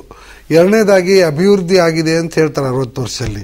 ಉದಾಹರಣೆಗೆ ರವಿ ಅವರಿಗೆ ಗೊತ್ತಿರತಕ್ಕಂಥ ಒಂದು ವಿಷಯ ಹೇಳ್ತೀನಿ. 15-16 ಕೋಟಿಯಲ್ಲಿ 60 ಕಿಲೋಮೀಟರ್ ಹರಿಹರ್ ಕೊಟ್ಟರು ರೈಲ್ವೆ ಲೈನ್ ಆಗಬೇಕಾಗಿತ್ತು. ಈಗ 400 ಕೋಟಿ ರೂಪಾಯಿ ಖರ್ಚಾಗಿದೆ, 30 ವರ್ಷ ಆಗಿದೆ, ಇನ್ನೂ ಆಗಿಲ್ಲ. 15 ಕೋಟಿಯಲ್ಲಿ ಕಾರಂಜಾದಿಂದ ನಮ್ಮ ಗೋದಾವರಿ ಬೇಸಿನಲ್ಲಿ ನಮಗೆ 4 TMC ಸಿಕ್ಕಿದ್ದನ್ನ ಉಪಯೋಗ ಮಾಡಬೇಕಾಗಿತ್ತು. ಇವತ್ತು 600 ಕೋಟಿ ರೂಪಾಯಿ ಖರ್ಚಾಗಿದೆ, 30 ವರ್ಷ ಗತಿಸಿ ಹೋಗಿದೆ. 40 ಕೋಟಿ ರೂಪಾಯಿಯಲ್ಲಿ ಕೃಷ್ಣಾ ಕಣಿವೆ ಪ್ರಾಜೆಕ್ಟ್ ಮುಗಿಬೇಕಾಗಿತ್ತು, ಇವತ್ತು 51 ವರ್ಷ ಆಗಿದೆ, ಇವತ್ತು ಮುಗಿಲಿಲ್ಲ. ದೇವೇಗೌಡರು, ಸನ್ಮಾನ್ಯ ದೇವೇಗೌಡರು ಪ್ರೈಮ್ ಮಿನಿಸ್ಟರ್ ಆದಾಗ ಕಡೂರಿಂದ ಚಿಕ್ಕಮಗಳೂರುವರೆಗೆ 40 ಕಿಲೋಮೀಟರ್ ರೈಲ್ವೆ ಲೈನ್ಗೆ ಫೌಂಡೇಶನ್ ಹಾಕಿದ್ರು. 17 ವರ್ಷದ ನಂತರ ಈಗ ಮುಗೀತು. ಇದಕ್ಕೆ ಅದೇ ರೀತಿ ಸನ್ಮಾನ್ಯ ಶ್ರೀ ಯಡಿಯೂರಪ್ಪನವರು ಇದ್ದಾಗ ಪ್ಲೇನಲ್ಲಿ ಹೋಗಿ ಗುಲ್ಬರ್ಗಾದಲ್ಲಿ, ಶಿವಮೊಗ್ಗದಲ್ಲಿ ಏರ್ಪೋರ್ಟ್ಗಳಿಗೆ, ಬಿಜಾಪುರದಲ್ಲಿ ಏರ್ಪೋರ್ಟ್ಗಳಿಗೆ ಶಂಕುಸ್ಥಾಪನೆ ಮಾಡಿ ಬಂದರು. ಅದು ಶಂಕುಸ್ಥಾಪನೆ ಮಾಡಿ 1 ವರ್ಷದಲ್ಲಿ ಮುಗೀತು ಅಂದ್ರು. ಇವತ್ತು 6 ವರ್ಷ ಆಯ್ತು, ಇವತ್ತು ಶಂಕು ನಾದ ನಡೆದಿದೆ, ಎಲ್ಲಿಯೂ ಏರ್ಪೋರ್ಟ್ ಆಗಿಲ್ಲ. ಇದು ಆಯ್ತಾ, ಇದು ಒಂದು ಯಾವುದು ಕೆಲಸ ಆಗಿಲ್ಲ.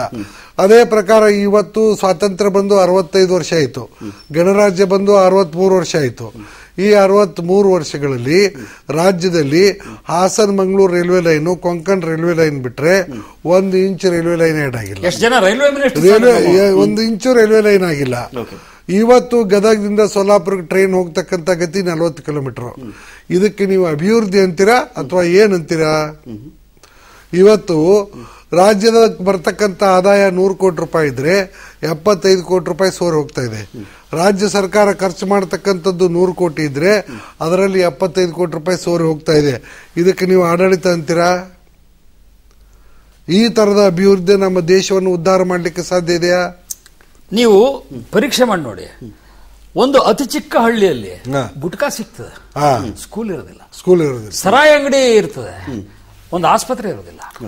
ಇವತ್ತು ಇಷ್ಟು ಶೌಚಾಲಯಗಳನ್ನು ಕಟ್ಟಿದಾರಲ್ಲ, ಆ ನಂಬರ್ ತೆಗೆದು ಅದ್ರ ಏರಿಯಾ ಮಲ್ಟಿಪ್ಲೈ ಮಾಡಿದ್ರೆ ಕರ್ನಾಟಕದಲ್ಲಿ ಜಮೀನು ಉಳಿಯಲ್ಲ.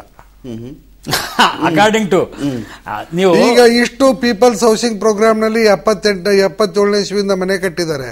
ಆ ಮನೆಗಳೆಲ್ಲ ಲೆಕ್ಕ ಮಾಡಿದ್ರೆ ಕರ್ನಾಟಕ ರಾಜ್ಯದ ಒಟ್ಟು ಮನೆಗಳ ಸಂಖ್ಯೆಗಿಂತ ಹೆಚ್ಚಾಗುತ್ತೆ. ನನಗೆ 78ರಲ್ಲಿ ನಾನು ಅಸಿಸ್ಟೆಂಟ್ ಕಮಿಷನರ್ ಇದ್ದ ಕಂದಾಯ ಇಲಾಖೆಯಲ್ಲಿ ರಾಜ್ಯದ ಮುಖ್ಯಮಂತ್ರಿ ಆದಂತವರೊಬ್ಬರು ನಮ್ಮ ಶಾಸಕರಾಗಿದ್ರು. ಸೊ ಎಲ್ಲಾ ಹಳ್ಳಿಗಳಿಗೆ ಕುಡಿಯುವ ನೀರಿನ ಯೋಜನೆ ಮಾಡ್ತೀವಿ, ಎಲ್ಲಾ ಲಂಬಾಣಿ ತಾಂಡಗಳನ್ನು ಗ್ರಾಮಗಳಂತ ಘೋಷಿಸ್ತೀವಿ ಅಂತ ಹೇಳಿದ್ರು. ಅದಾಗಿ ಇವತ್ತು 22 + 13 35 ವರ್ಷ ಆಗಿದೆ. ಇವತ್ತು ಎಲ್ಲ ಹಳ್ಳಿಗಳಿಗೆ ಶುದ್ಧ ಕುಡಿಯುವ ನೀರಿನ ಪೂರೈಕೆ ಆಗ್ತಾ ಇಲ್ಲ. ಯಾವ ಲಂಬಾಣಿ ತಾಂಡಾನು ಇವತ್ತು ಗ್ರಾಮ ಅಂತ ಈ ರೀತಿ ಮೋಸ ಮಾಡತಕ್ಕಂತ ರಾಜಕಾರಣ ಮಾಡಬೇಕಾದಂತ ಅವಶ್ಯಕತೆ ಇದೆಯಾ? ಅಂದ್ರೆ ಜನಪ್ರಿಯತೆಗೋಸ್ಕರ ಇನ್ಸ್ಟೆಂಟ್ ಆಗಿ ಏನನ್ನೋ ಘೋಷಿಸ್ಬಿಡು. ಅವರೆಲ್ಲ ಘೋಷಣೆ ಮಾಡಿದ್ದು, ಅವಾಗಿನ ಸರ್ಕಾರ ಘೋಷಣೆ ಮಾಡಿದ್ದು. ಇವತ್ತು ರಾಜ್ಯ ಘಟನೆಯ ಡೈರೆಕ್ಟಿವ್ ಪ್ರಿನ್ಸಿಪಲ್ ಆಫ್ ಸ್ಟೇಟ್ ಪಾಲಿಸಿಯಲ್ಲಿ 14ನೇ ವರ್ಷದಿಂದ ಅಂದ್ರೆ 7ನೇ ಇಯತ್ತಿನವರೆಗೆ ಎಲ್ಲರಿಗೂ ಕಂಪಲ್ಸರಿ ಎಜುಕೇಶನ್ ಅಂತಂದ್ರು. ಇವತ್ತು 70 ವರ್ಷ ಆಯ್ತು, ನಾವು ಈ 7ನೇ ಇಯತ್ವರೆಗೆ ಎಲ್ಲರಿಗೂ ಕಂಪಲ್ಸರಿ ಎಜುಕೇಶನ್ ಕೊಟ್ಟಿದೀವ?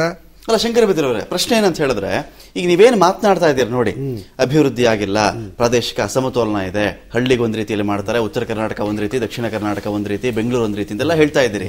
ಇವೆಲ್ಲವೂ ಕೂಡ ಆಗಿ ಹೋಗಿರ್ತಕ್ಕಂಥ ಇಶ್ಯೂ, ಜನಗಳಿಗೆ ನೇರವಾಗಿ ರೀಚ್ ಆಗಬೇಕು. ಶಂಕರ ಬಿದ್ರಿ ಅವರು ಬಂದು ಏನೋ ಮಾಡ್ತಿದಾರಪ್ಪ, ಈ ವಿಚಾರ ಸ್ಟಿಕ್ ಆನ್ ಆಗ್ತಾರ ಅವರು ಅನ್ನೋದು, ಅಂತರದೇನು ವಿಚಾರ ಇದೆ? ನೀವು ನನ್ನ ಸಿದ್ಧಾಂತ, ನಮ್ಮ ಪಕ್ಷದ ಅವಶ್ಯಕತೆ ಮತ್ತು ಕಾರ್ಯಕ್ರಮದ ವಿವರಗಳನ್ನು ನೀವು ನೋಡಿಲ್ಲ ಕಾಣುತ್ತೆ.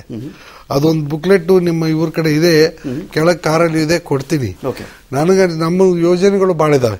ನಮ್ದು 18ನೇ ವರ್ಷದವರೆಗೆ, ಅಂದ್ರೆ PUC 2ನೇ ವರ್ಷ ಮುಗಿವರೆಗೆ ಯಾವ ಹಿಂದುಳಿದವರಿಲ್ಲ, ಮುಂದುಳಿದವರಿಲ್ಲ, ಅಲ್ಪಸಂಖ್ಯಾತರಿಲ್ಲ, ದಲಿತರಿಲ್ಲ, ಪ್ರತಿಯೊಬ್ಬರಿಗೂ CBSE ಸಿಲೆಬಸ್ ಪ್ರಕಾರ ಪುಕ್ಕಟ್ಟೆ ಎಜುಕೇಶನ್, ಪುಕ್ಕಟ್ಟೆ ಮತ್ತು ಕಡ್ಡಾಯ ಎಜುಕೇಶನ್ ಕೊಡ್ತಕ್ಕಂತ ವ್ಯವಸ್ಥೆ ಮಾಡ್ತಾ ಇದ್ದೀವಿ ನಮ್ಮ ಕಾರ್ಯಕ್ರಮದಲ್ಲಿ.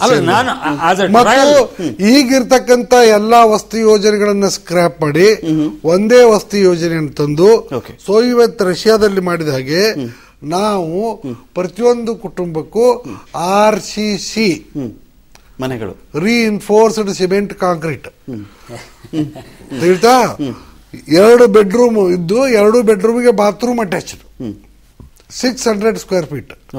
ಬೆಂಗಳೂರು ನಗರ ಜಿಲ್ಲೆಯನ್ನು ಬಿಟ್ಟು ಎಲ್ಲಾ ವಸತಿಹಿನರು ಕೊಡ್ತೀವಿ. ಯಾವುದೇ ವಸತಿಹಿನ ಬಂದ್ರೆ ಅವತ್ತು ಅವನಿಗೆ ಕೀ ಕೊಡ್ತೀವಿ. ಇಲ್ಲ ನಾನು ಮನೆ ಕಟ್ಟಿಸ್ಕೊಂಡು ಹೋಗಿ ಬಿಟ್ಟು ಹೋಗ್ತೀನಿ ಅಂದ್ರೆ ಅವನು ಕೀ ಕೊಡ್ತಾರೆ, ಹೋಗ್ತಾನೆ. ಅವನು ಇರೋ ತನಕ ಅದನ್ನ ಮೇಂಟೆನೆನ್ಸ್ ಅವ್ನು ನೋಡ್ಕೊಂಡ್ರೆ ಸಾಕು. ಈ ರೀತಿಯಾದಂತ ವಸತಿ ಯೋಜನೆಯನ್ನು ಜಾರಿಗೆ ತರ್ತಾ ಇದ್ದೀವಿ. ಈಗ ಅನ್ನಭಾಗ್ಯ ಅಂತ ಯೋಜನೆ ತಂದಿದ್ದಾರೆ. ಈ ಅನ್ನಭಾಗ್ಯ ಯೋಜನೆಯಲ್ಲಿ ಬರೀ BPL ದವ್ರಿಗೆ ಮಾತ್ರ ಅಂತ ಹೇಳಿದ್ದಾರೆ. ನಾವು ರಾಜ್ಯದ 6.5 ಕೋಟಿ ಜನಕ್ಕೂ ಕೊಡ್ತೀವಿ. ಮುಖ್ಯ ಕಾರ್ಯದರ್ಶಿ ಇರ್ಬೋದು, ಇಂಡಸ್ಟ್ರಿಯಲಿಸ್ಟ್ ಇರ್ಬೋದು, ದಿನಾಲು 1 ಕೋಟಿ ರೂಪಾಯಿ ಉತ್ಪನ್ನ ಇರ್ಬೋದು, ಯಾರ್ಯಾರು ಇಷ್ಟಪಡ್ತಾರೋ ಅವ್ರು ತಗೋಬಹುದು. ಪ್ರತಿಯೊಬ್ಬರಿಗೂ 4. ಹೇಗೆ ಈಗ ನೆಕ್ಸ್ಟ್ ಇರ್ತಕ್ಕಂಥ ಲೋಕಸಭಾ ಎಲೆಕ್ಷನ್ ನಮ್ಮ ಪಕ್ಷದ ಕಾರ್ಯಕ್ರಮ ಏನಪ್ಪಾ ಅಂದ್ರೆ 4 ಕಿಲೋ ಅಕ್ಕಿ, ರಾಗಿ, ಜೋಳ ಅಥವಾ ಗೋಧಿ, 2 ಕಿಲೋ ಅಕ್ಕಿ, 1 ಕಿಲೋ ಬೇಳೆ, ಎಲ್ಲಾ ಕುಟುಂಬಕ್ಕೆ ಅದೇ ಆಯ್ತಾ. ಅದೇ ಪ್ರಕಾರ ನಾವು ಇನ್ನೊಂದು ಏನ್ ಮಾಡಿದೀವಪ್ಪ ಅಂತಂದ್ರೆ, ಎಲ್ಲರಿಗೂ ಕಾಮನ್ ಆಗಿ ಅನುಕೂಲ ಆಗ್ತಕ್ಕಂಥದ್ದು ಏನಂದ್ರೆ, 1 ವಸತಿ, 1 ಎಜುಕೇಶನ್, 1 ಆಹಾರ, ಇದು 3. ನಾವು ಪ್ರತಿ ತಾಲೂಕಿನಲ್ಲಿ ಕರ್ನಾಟಕ ಅಭಿವೃದ್ಧಿ ಸೇನೆ ಅಂತ ರಾಜ್ಯದಲ್ಲಿ ಶುರು ಮಾಡ್ತಾ ಇದ್ದೀವಿ. ಅದರಲ್ಲಿ ಪ್ರತಿ ತಾಲೂಕಿನಿಂದ ಪ್ರತಿ ವರ್ಷ 500 ಮಂದಿ ತಗೋತೀವಿ. ಅದು 2 ವರ್ಷ ಸೇನೆಯಲ್ಲಿ ಕೆಲಸ ಮಾಡಲಿಕ್ಕೆ ಅವಕಾಶ. ಅದರಲ್ಲಿ 6 ತಿಂಗಳು ಪ್ರತಿಯೊಬ್ಬ ಯುವಕ ಯುವತಿಯರಿಗೆ ಮಿಲಿಟರಿ ಟೈಪ್ ಟ್ರೈನಿಂಗ್ ಕೊಡ್ತೀವಿ. 18 ತಿಂಗಳಲ್ಲಿ ಅವ್ರಿಗೆ ಬೇಕಾದಂತಹ ಸ್ಕಿಲ್ ಏನಂದ್ರೆ ANM ಆಗ್ಬೋದು, ಇಲೆಕ್ಟ್ರಿಷಿಯನ್ ಆಗ್ಬೋದು, ಫಿಟ್ಟರ್ ಆಗ್ಬೋದು, ಪೊಲೀಸ್ ಕಾನ್ಸ್ಟೇಬಲ್ ಆಗ್ಬೋದು, ಫೈರ್ಮನ್ ಆಗ್ಬೋದು, ಹಾರ್ಟಿಕಲ್ಚರ್ ಅಸಿಸ್ಟೆಂಟ್ ಆಗ್ಬೋದು, ಅಗ್ರಿಕಲ್ಚರ್ ಅಸಿಸ್ಟೆಂಟ್ ಆಗ್ಬೋದು, ಸೆರಿಕಲ್ಚರ್ ಅಸಿಸ್ಟೆಂಟ್ ಆಗ್ಬೋದು, ಫ್ಲೋರಿಕಲ್ಚರ್ ಇರ್ಬೋದು. ಅವ್ರು ಯಾವ ಸ್ಕಿಲ್ ಸೆಕ್ರೆಟರಿಶಿಪ್ ಇರ್ಬೋದು ಅಥವಾ ಕಂಪನಿ ಸೆಕ್ರೆಟರಿ ಕೆಲಸ ಇರ್ಬೋದು, ಆ ಸ್ಕಿಲ್ಗಳಲ್ಲಿ ಅವ್ರಿಗೆ ಟ್ರೈನಿಂಗ್ ಕೊಡ್ತೀವಿ. ಅವಾಗ ಅವ್ರಿಗೆ ಪ್ರತಿಯೊಬ್ಬರಿಗೂ 6,000 ರೂಪಾಯಿ ಸ್ಟೈಪಂಡ್ ಕೊಡ್ತೀವಿ. ಇದು 1. ಎರಡನೇದ, ಇದರಿಂದ ಪ್ರತಿ ವರ್ಷ ನಮ್ಮ ರಾಜ್ಯದಲ್ಲಿ 1,15,000 ಜನಕ್ಕೆ ನಾವು ಈ ಕರ್ನಾಟಕ ಅಭಿವೃದ್ಧಿ ಸೇನೆಗೆ ಸೇರಿಸ್ಕೊತೀವಿ. At any given time there will be 2,30,000 people in the Karnataka ಅಭಿವೃದ್ಧಿ ಆರ್ಮಿ. ಮತ್ತು Karnataka manpower development export authority ಮಾಡ್ತಾ ಇದ್ದೀವಿ. ನಮ್ಮ ರಾಜ್ಯದಲ್ಲಿ ಸ್ಕಿಲ್ಡ್ ವರ್ಕರ್ಸ್ ಅನ್ನ ಬೇರೆ ರಾಜ್ಯಗಳಿಗೆ ಮತ್ತು ಬೇರೆ ದೇಶಗಳಿಗೆ ಸರ್ಕಾರದ ಮುಖಾಂತರ ಅವ್ರ ಸೇವೆಯನ್ನು ಕೊಡ್ತಕ್ಕಂಥ ವ್ಯವಸ್ಥೆ ಮಾಡ್ತೀವಿ. ಇದು ನಾವು ಮಾಡತಕ್ಕಂತ ಒಂದು ಕಾರ್ಯಕ್ರಮ.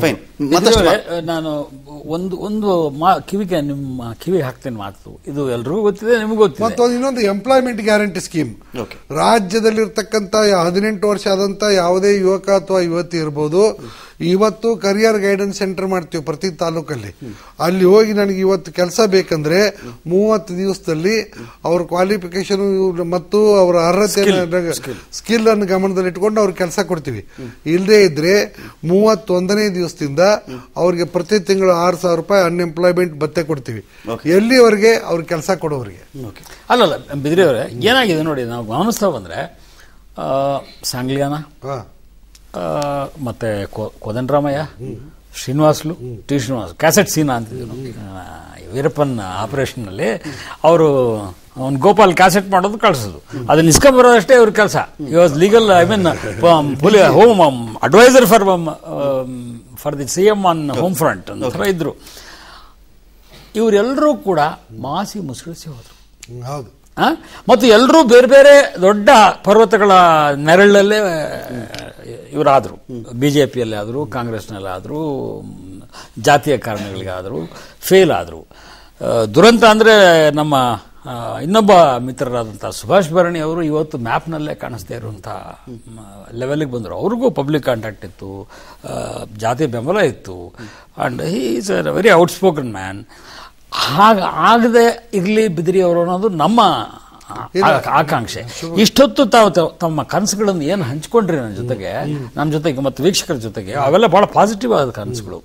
ಆದರೆ ಬಿದ್ರಿ ಅವರು ನಿಮಗೆ ಹೇಳ್ತೀನಿ, ಇನ್ನು 4 ತಿಂಗಳಲ್ಲಿ ನಡೆಯುವಂಥ ವಿದ್ಯಮಾನಗಳಿಗೆ ನೀವು ಇನ್ಸ್ಟ್ಯಾಂಟ್ ಆಗಿ ರಿಯಾಕ್ಟ್ ಮಾಡದೇ ಇದ್ರೆ, ಒಂದು ಪ್ರತಿಭಟನೆ ಇರ್ಬೋದು, ಒಂದು ಮೊಕದ್ದಮೆ ಹೂಡೋದಿರ್ಬೋದು, ಅದು ನಿಮ್ಮನ್ನ ಖಂಡಿತವಾಗಿಯೂ ಕೂಡ ಜನರು ಗುರುತಿಸೋ ಹಂಗೆ ಮಾಡುತ್ತೆ. ಈ ಕೆಲಸವನ್ನ ನೀವು ಮಾಡ್ತೀರಾ? ಈಗ ನಾವು 6,000 ಭತ್ಯೆ ಕೊಡ್ತೀವಿ, ಮನೆ ಕೊಡ್ತೀವಿ, ಟಾಯ್ಲೆಟ್ ಕೊಡ್ತೀವಿ.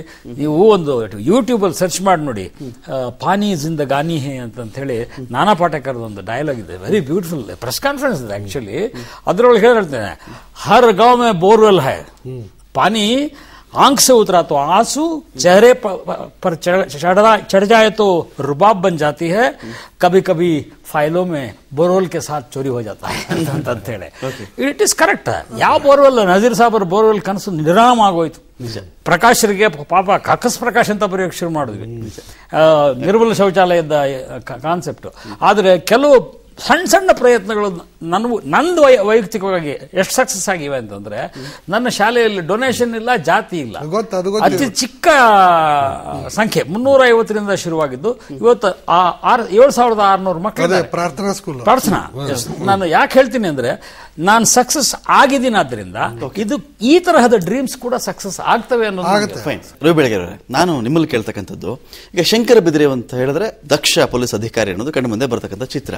ಇವತ್ತಿಗೆ ಅವರು ಕೆಲಸವನ್ನ ಬಿಟ್ಟೇ ಆಗಿದೆ, ರಾಜಕಾರಣಕ್ಕೆ ಧುಮುಕಿದ್ದಾರೆ, ಪಕ್ಷಗಳು ಚೇಂಜ್ ಕೂಡ ಮಾಡಿದ್ರು, ಹೊಸ ಪಕ್ಷವನ್ನು ಇದೀಗ ಸ್ಥಾಪನೆ ಮಾಡ್ತೀನಿ ಅಂತ ಹೇಳಿ ಘೋಷಣೆಯನ್ನು ಕೂಡ ಮಾಡಿದ್ದಾರೆ. ಇವತ್ತಿಗೂ ಕೂಡ ನಮ್ಮಲ್ಲಿ ಒಬ್ಬರು ಪೊಲೀಸ್ ಆಫೀಸರ್ ಅನ್ನೋದೇ ಕಾಣುತ್ತೆ ಹೊರತು ಒಬ್ಬ ರಾಜಕಾರಣಿಯಾಗಿ ಇನ್ನು ಕೂಡ ಜನ ಅಕ್ಸೆಪ್ಟ್ ಮಾಡ್ಕೊಳ್ಳೋ ರೀತಿ ಇನ್ನು ಬಂದಿಲ್ವಾ ಅಂತ. ಒಳ್ಳೇದು, ಅದು it's a very positive thing.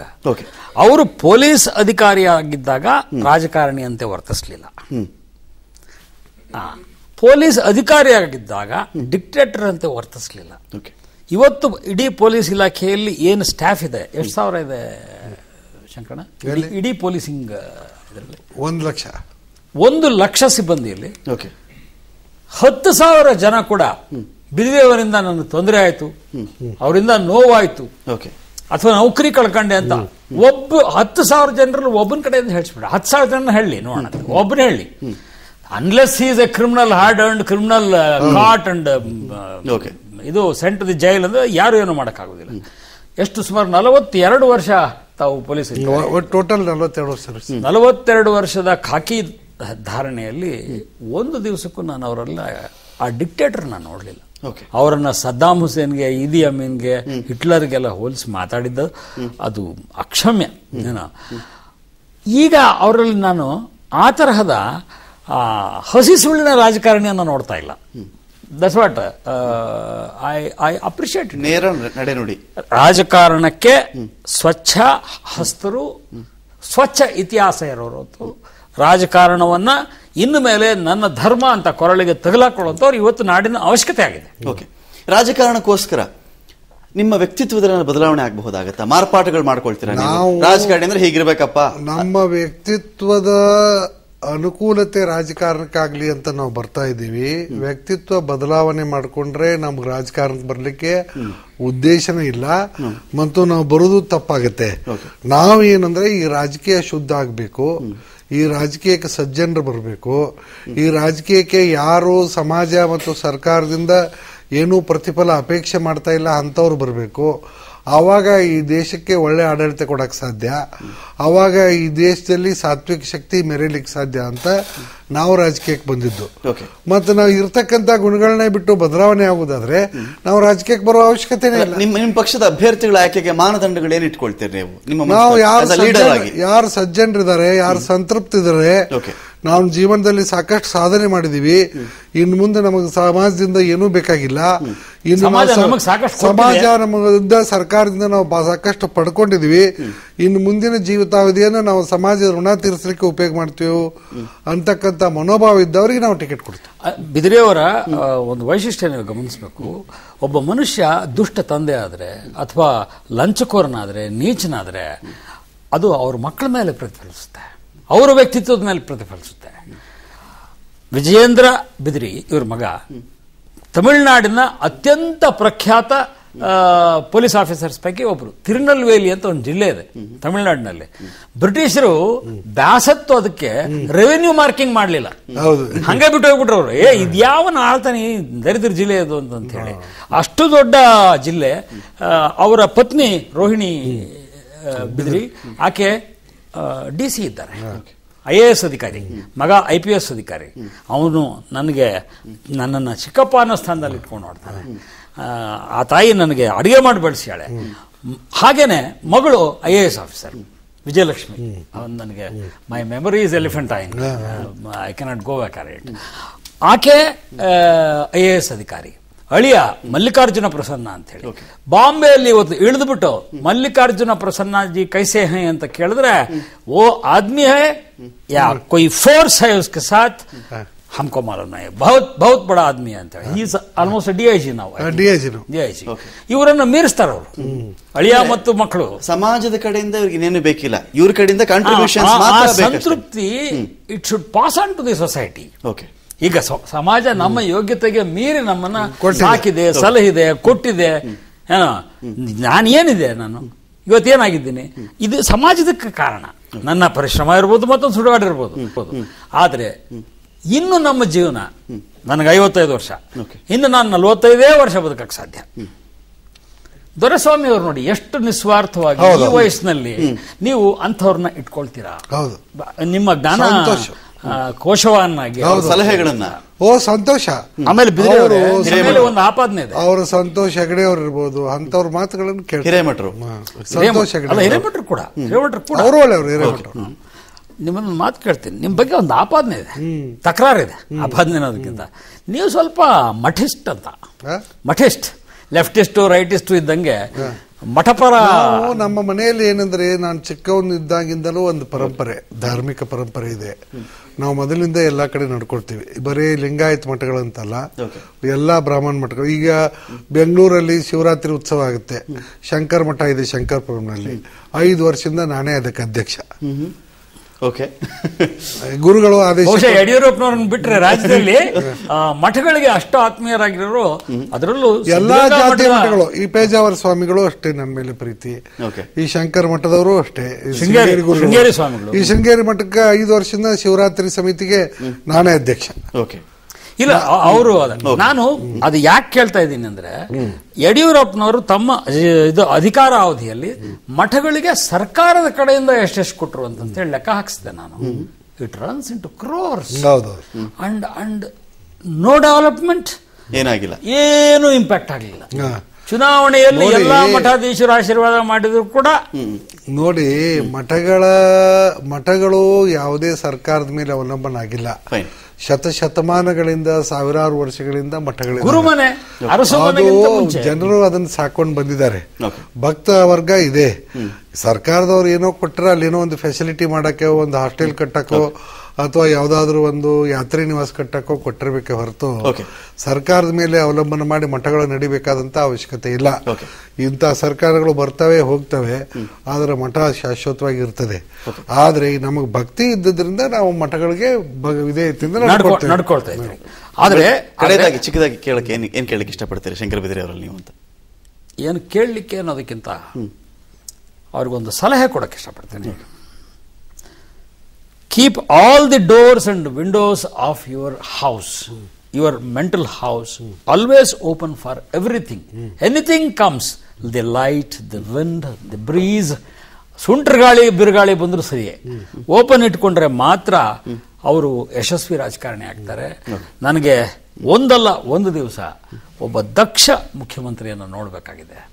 ಅದು ಶಂಕರ್ ಬಿದ್ರಿ ಅವರಾದ್ರೆ I think I will be the happiest man ಅಂದಿ. ನಿಮ್ಮ ಶುಭಾಶಯಗಳಿಗಾಗಿ ಧನ್ಯವಾದಗಳು. ದೈವಾನುಗ್ರಹದಿಂದ ಜನರ ಬೆಂಬಲದಿಂದ ಅದು ಆಗ್ತದೆ ಅಂತಕ್ಕಂಥ ವಿಶ್ವಾಸ ನನಗಿದೆ. ಓಕೆ, ಧನ್ಯವಾದ ಶಂಕರ್ ಬಿದ್ರಿ ಅವರೇ, ನಮ್ಮ ಸ್ಟುಡಿಯೋಗೆ ಬಂದು ಈ ಒಂದು ಆತ್ಮೀಯ ಮಾತುಕತೆಯಲ್ಲಿ ಪಾಲ್ಗೊಂಡು ಮಾತನಾಡೋದಕ್ಕಾಗಿ. ಧನ್ಯವಾದ ರವಿ ಬೆಳಗೆರೆ ಅವರೇ. ಒಟ್ಟಿನಲ್ಲಿ ಶಂಕರ ಬಿದ್ರಿ ಅವರು ಹೊಸ ಪಕ್ಷವನ್ನು ಅನೌನ್ಸ್ ಮಾಡಿ ಮೊದಲ ಸಂದರ್ಶನವನ್ನು ಕೂಡ ಕೊಟ್ಟಿರತಕ್ಕಂಥದ್ದು. ಸಾಕಷ್ಟು ಅವರು ತಮ್ಮ ಆಸೆ ಆಕಾಂಕ್ಷೆಗಳನ್ನ ಬಿಚ್ಚಿಟ್ಟಿದ್ದಾರೆ. ರಾಜ್ಯವನ್ನು ಈ ರೀತಿ ಮಾಡಬೇಕು, ಇಂಥ ಒಂದು ಸೇನೆಯನ್ನು ಕಟ್ತಾ ಇದ್ದೀನಿ ನಾನು ಅಂತ ಹೇಳಿ. ಅವರು ಕೂಡ ಒಳ್ಳೇದಾಗ್ಲಿ ಅಂತ ಹೇಳ್ತಾ ಚರ್ಚೆ ಮುಗಿಸ್ತಾ ಇದ್ದೀನಿ. ನಮಸ್ಕಾರ.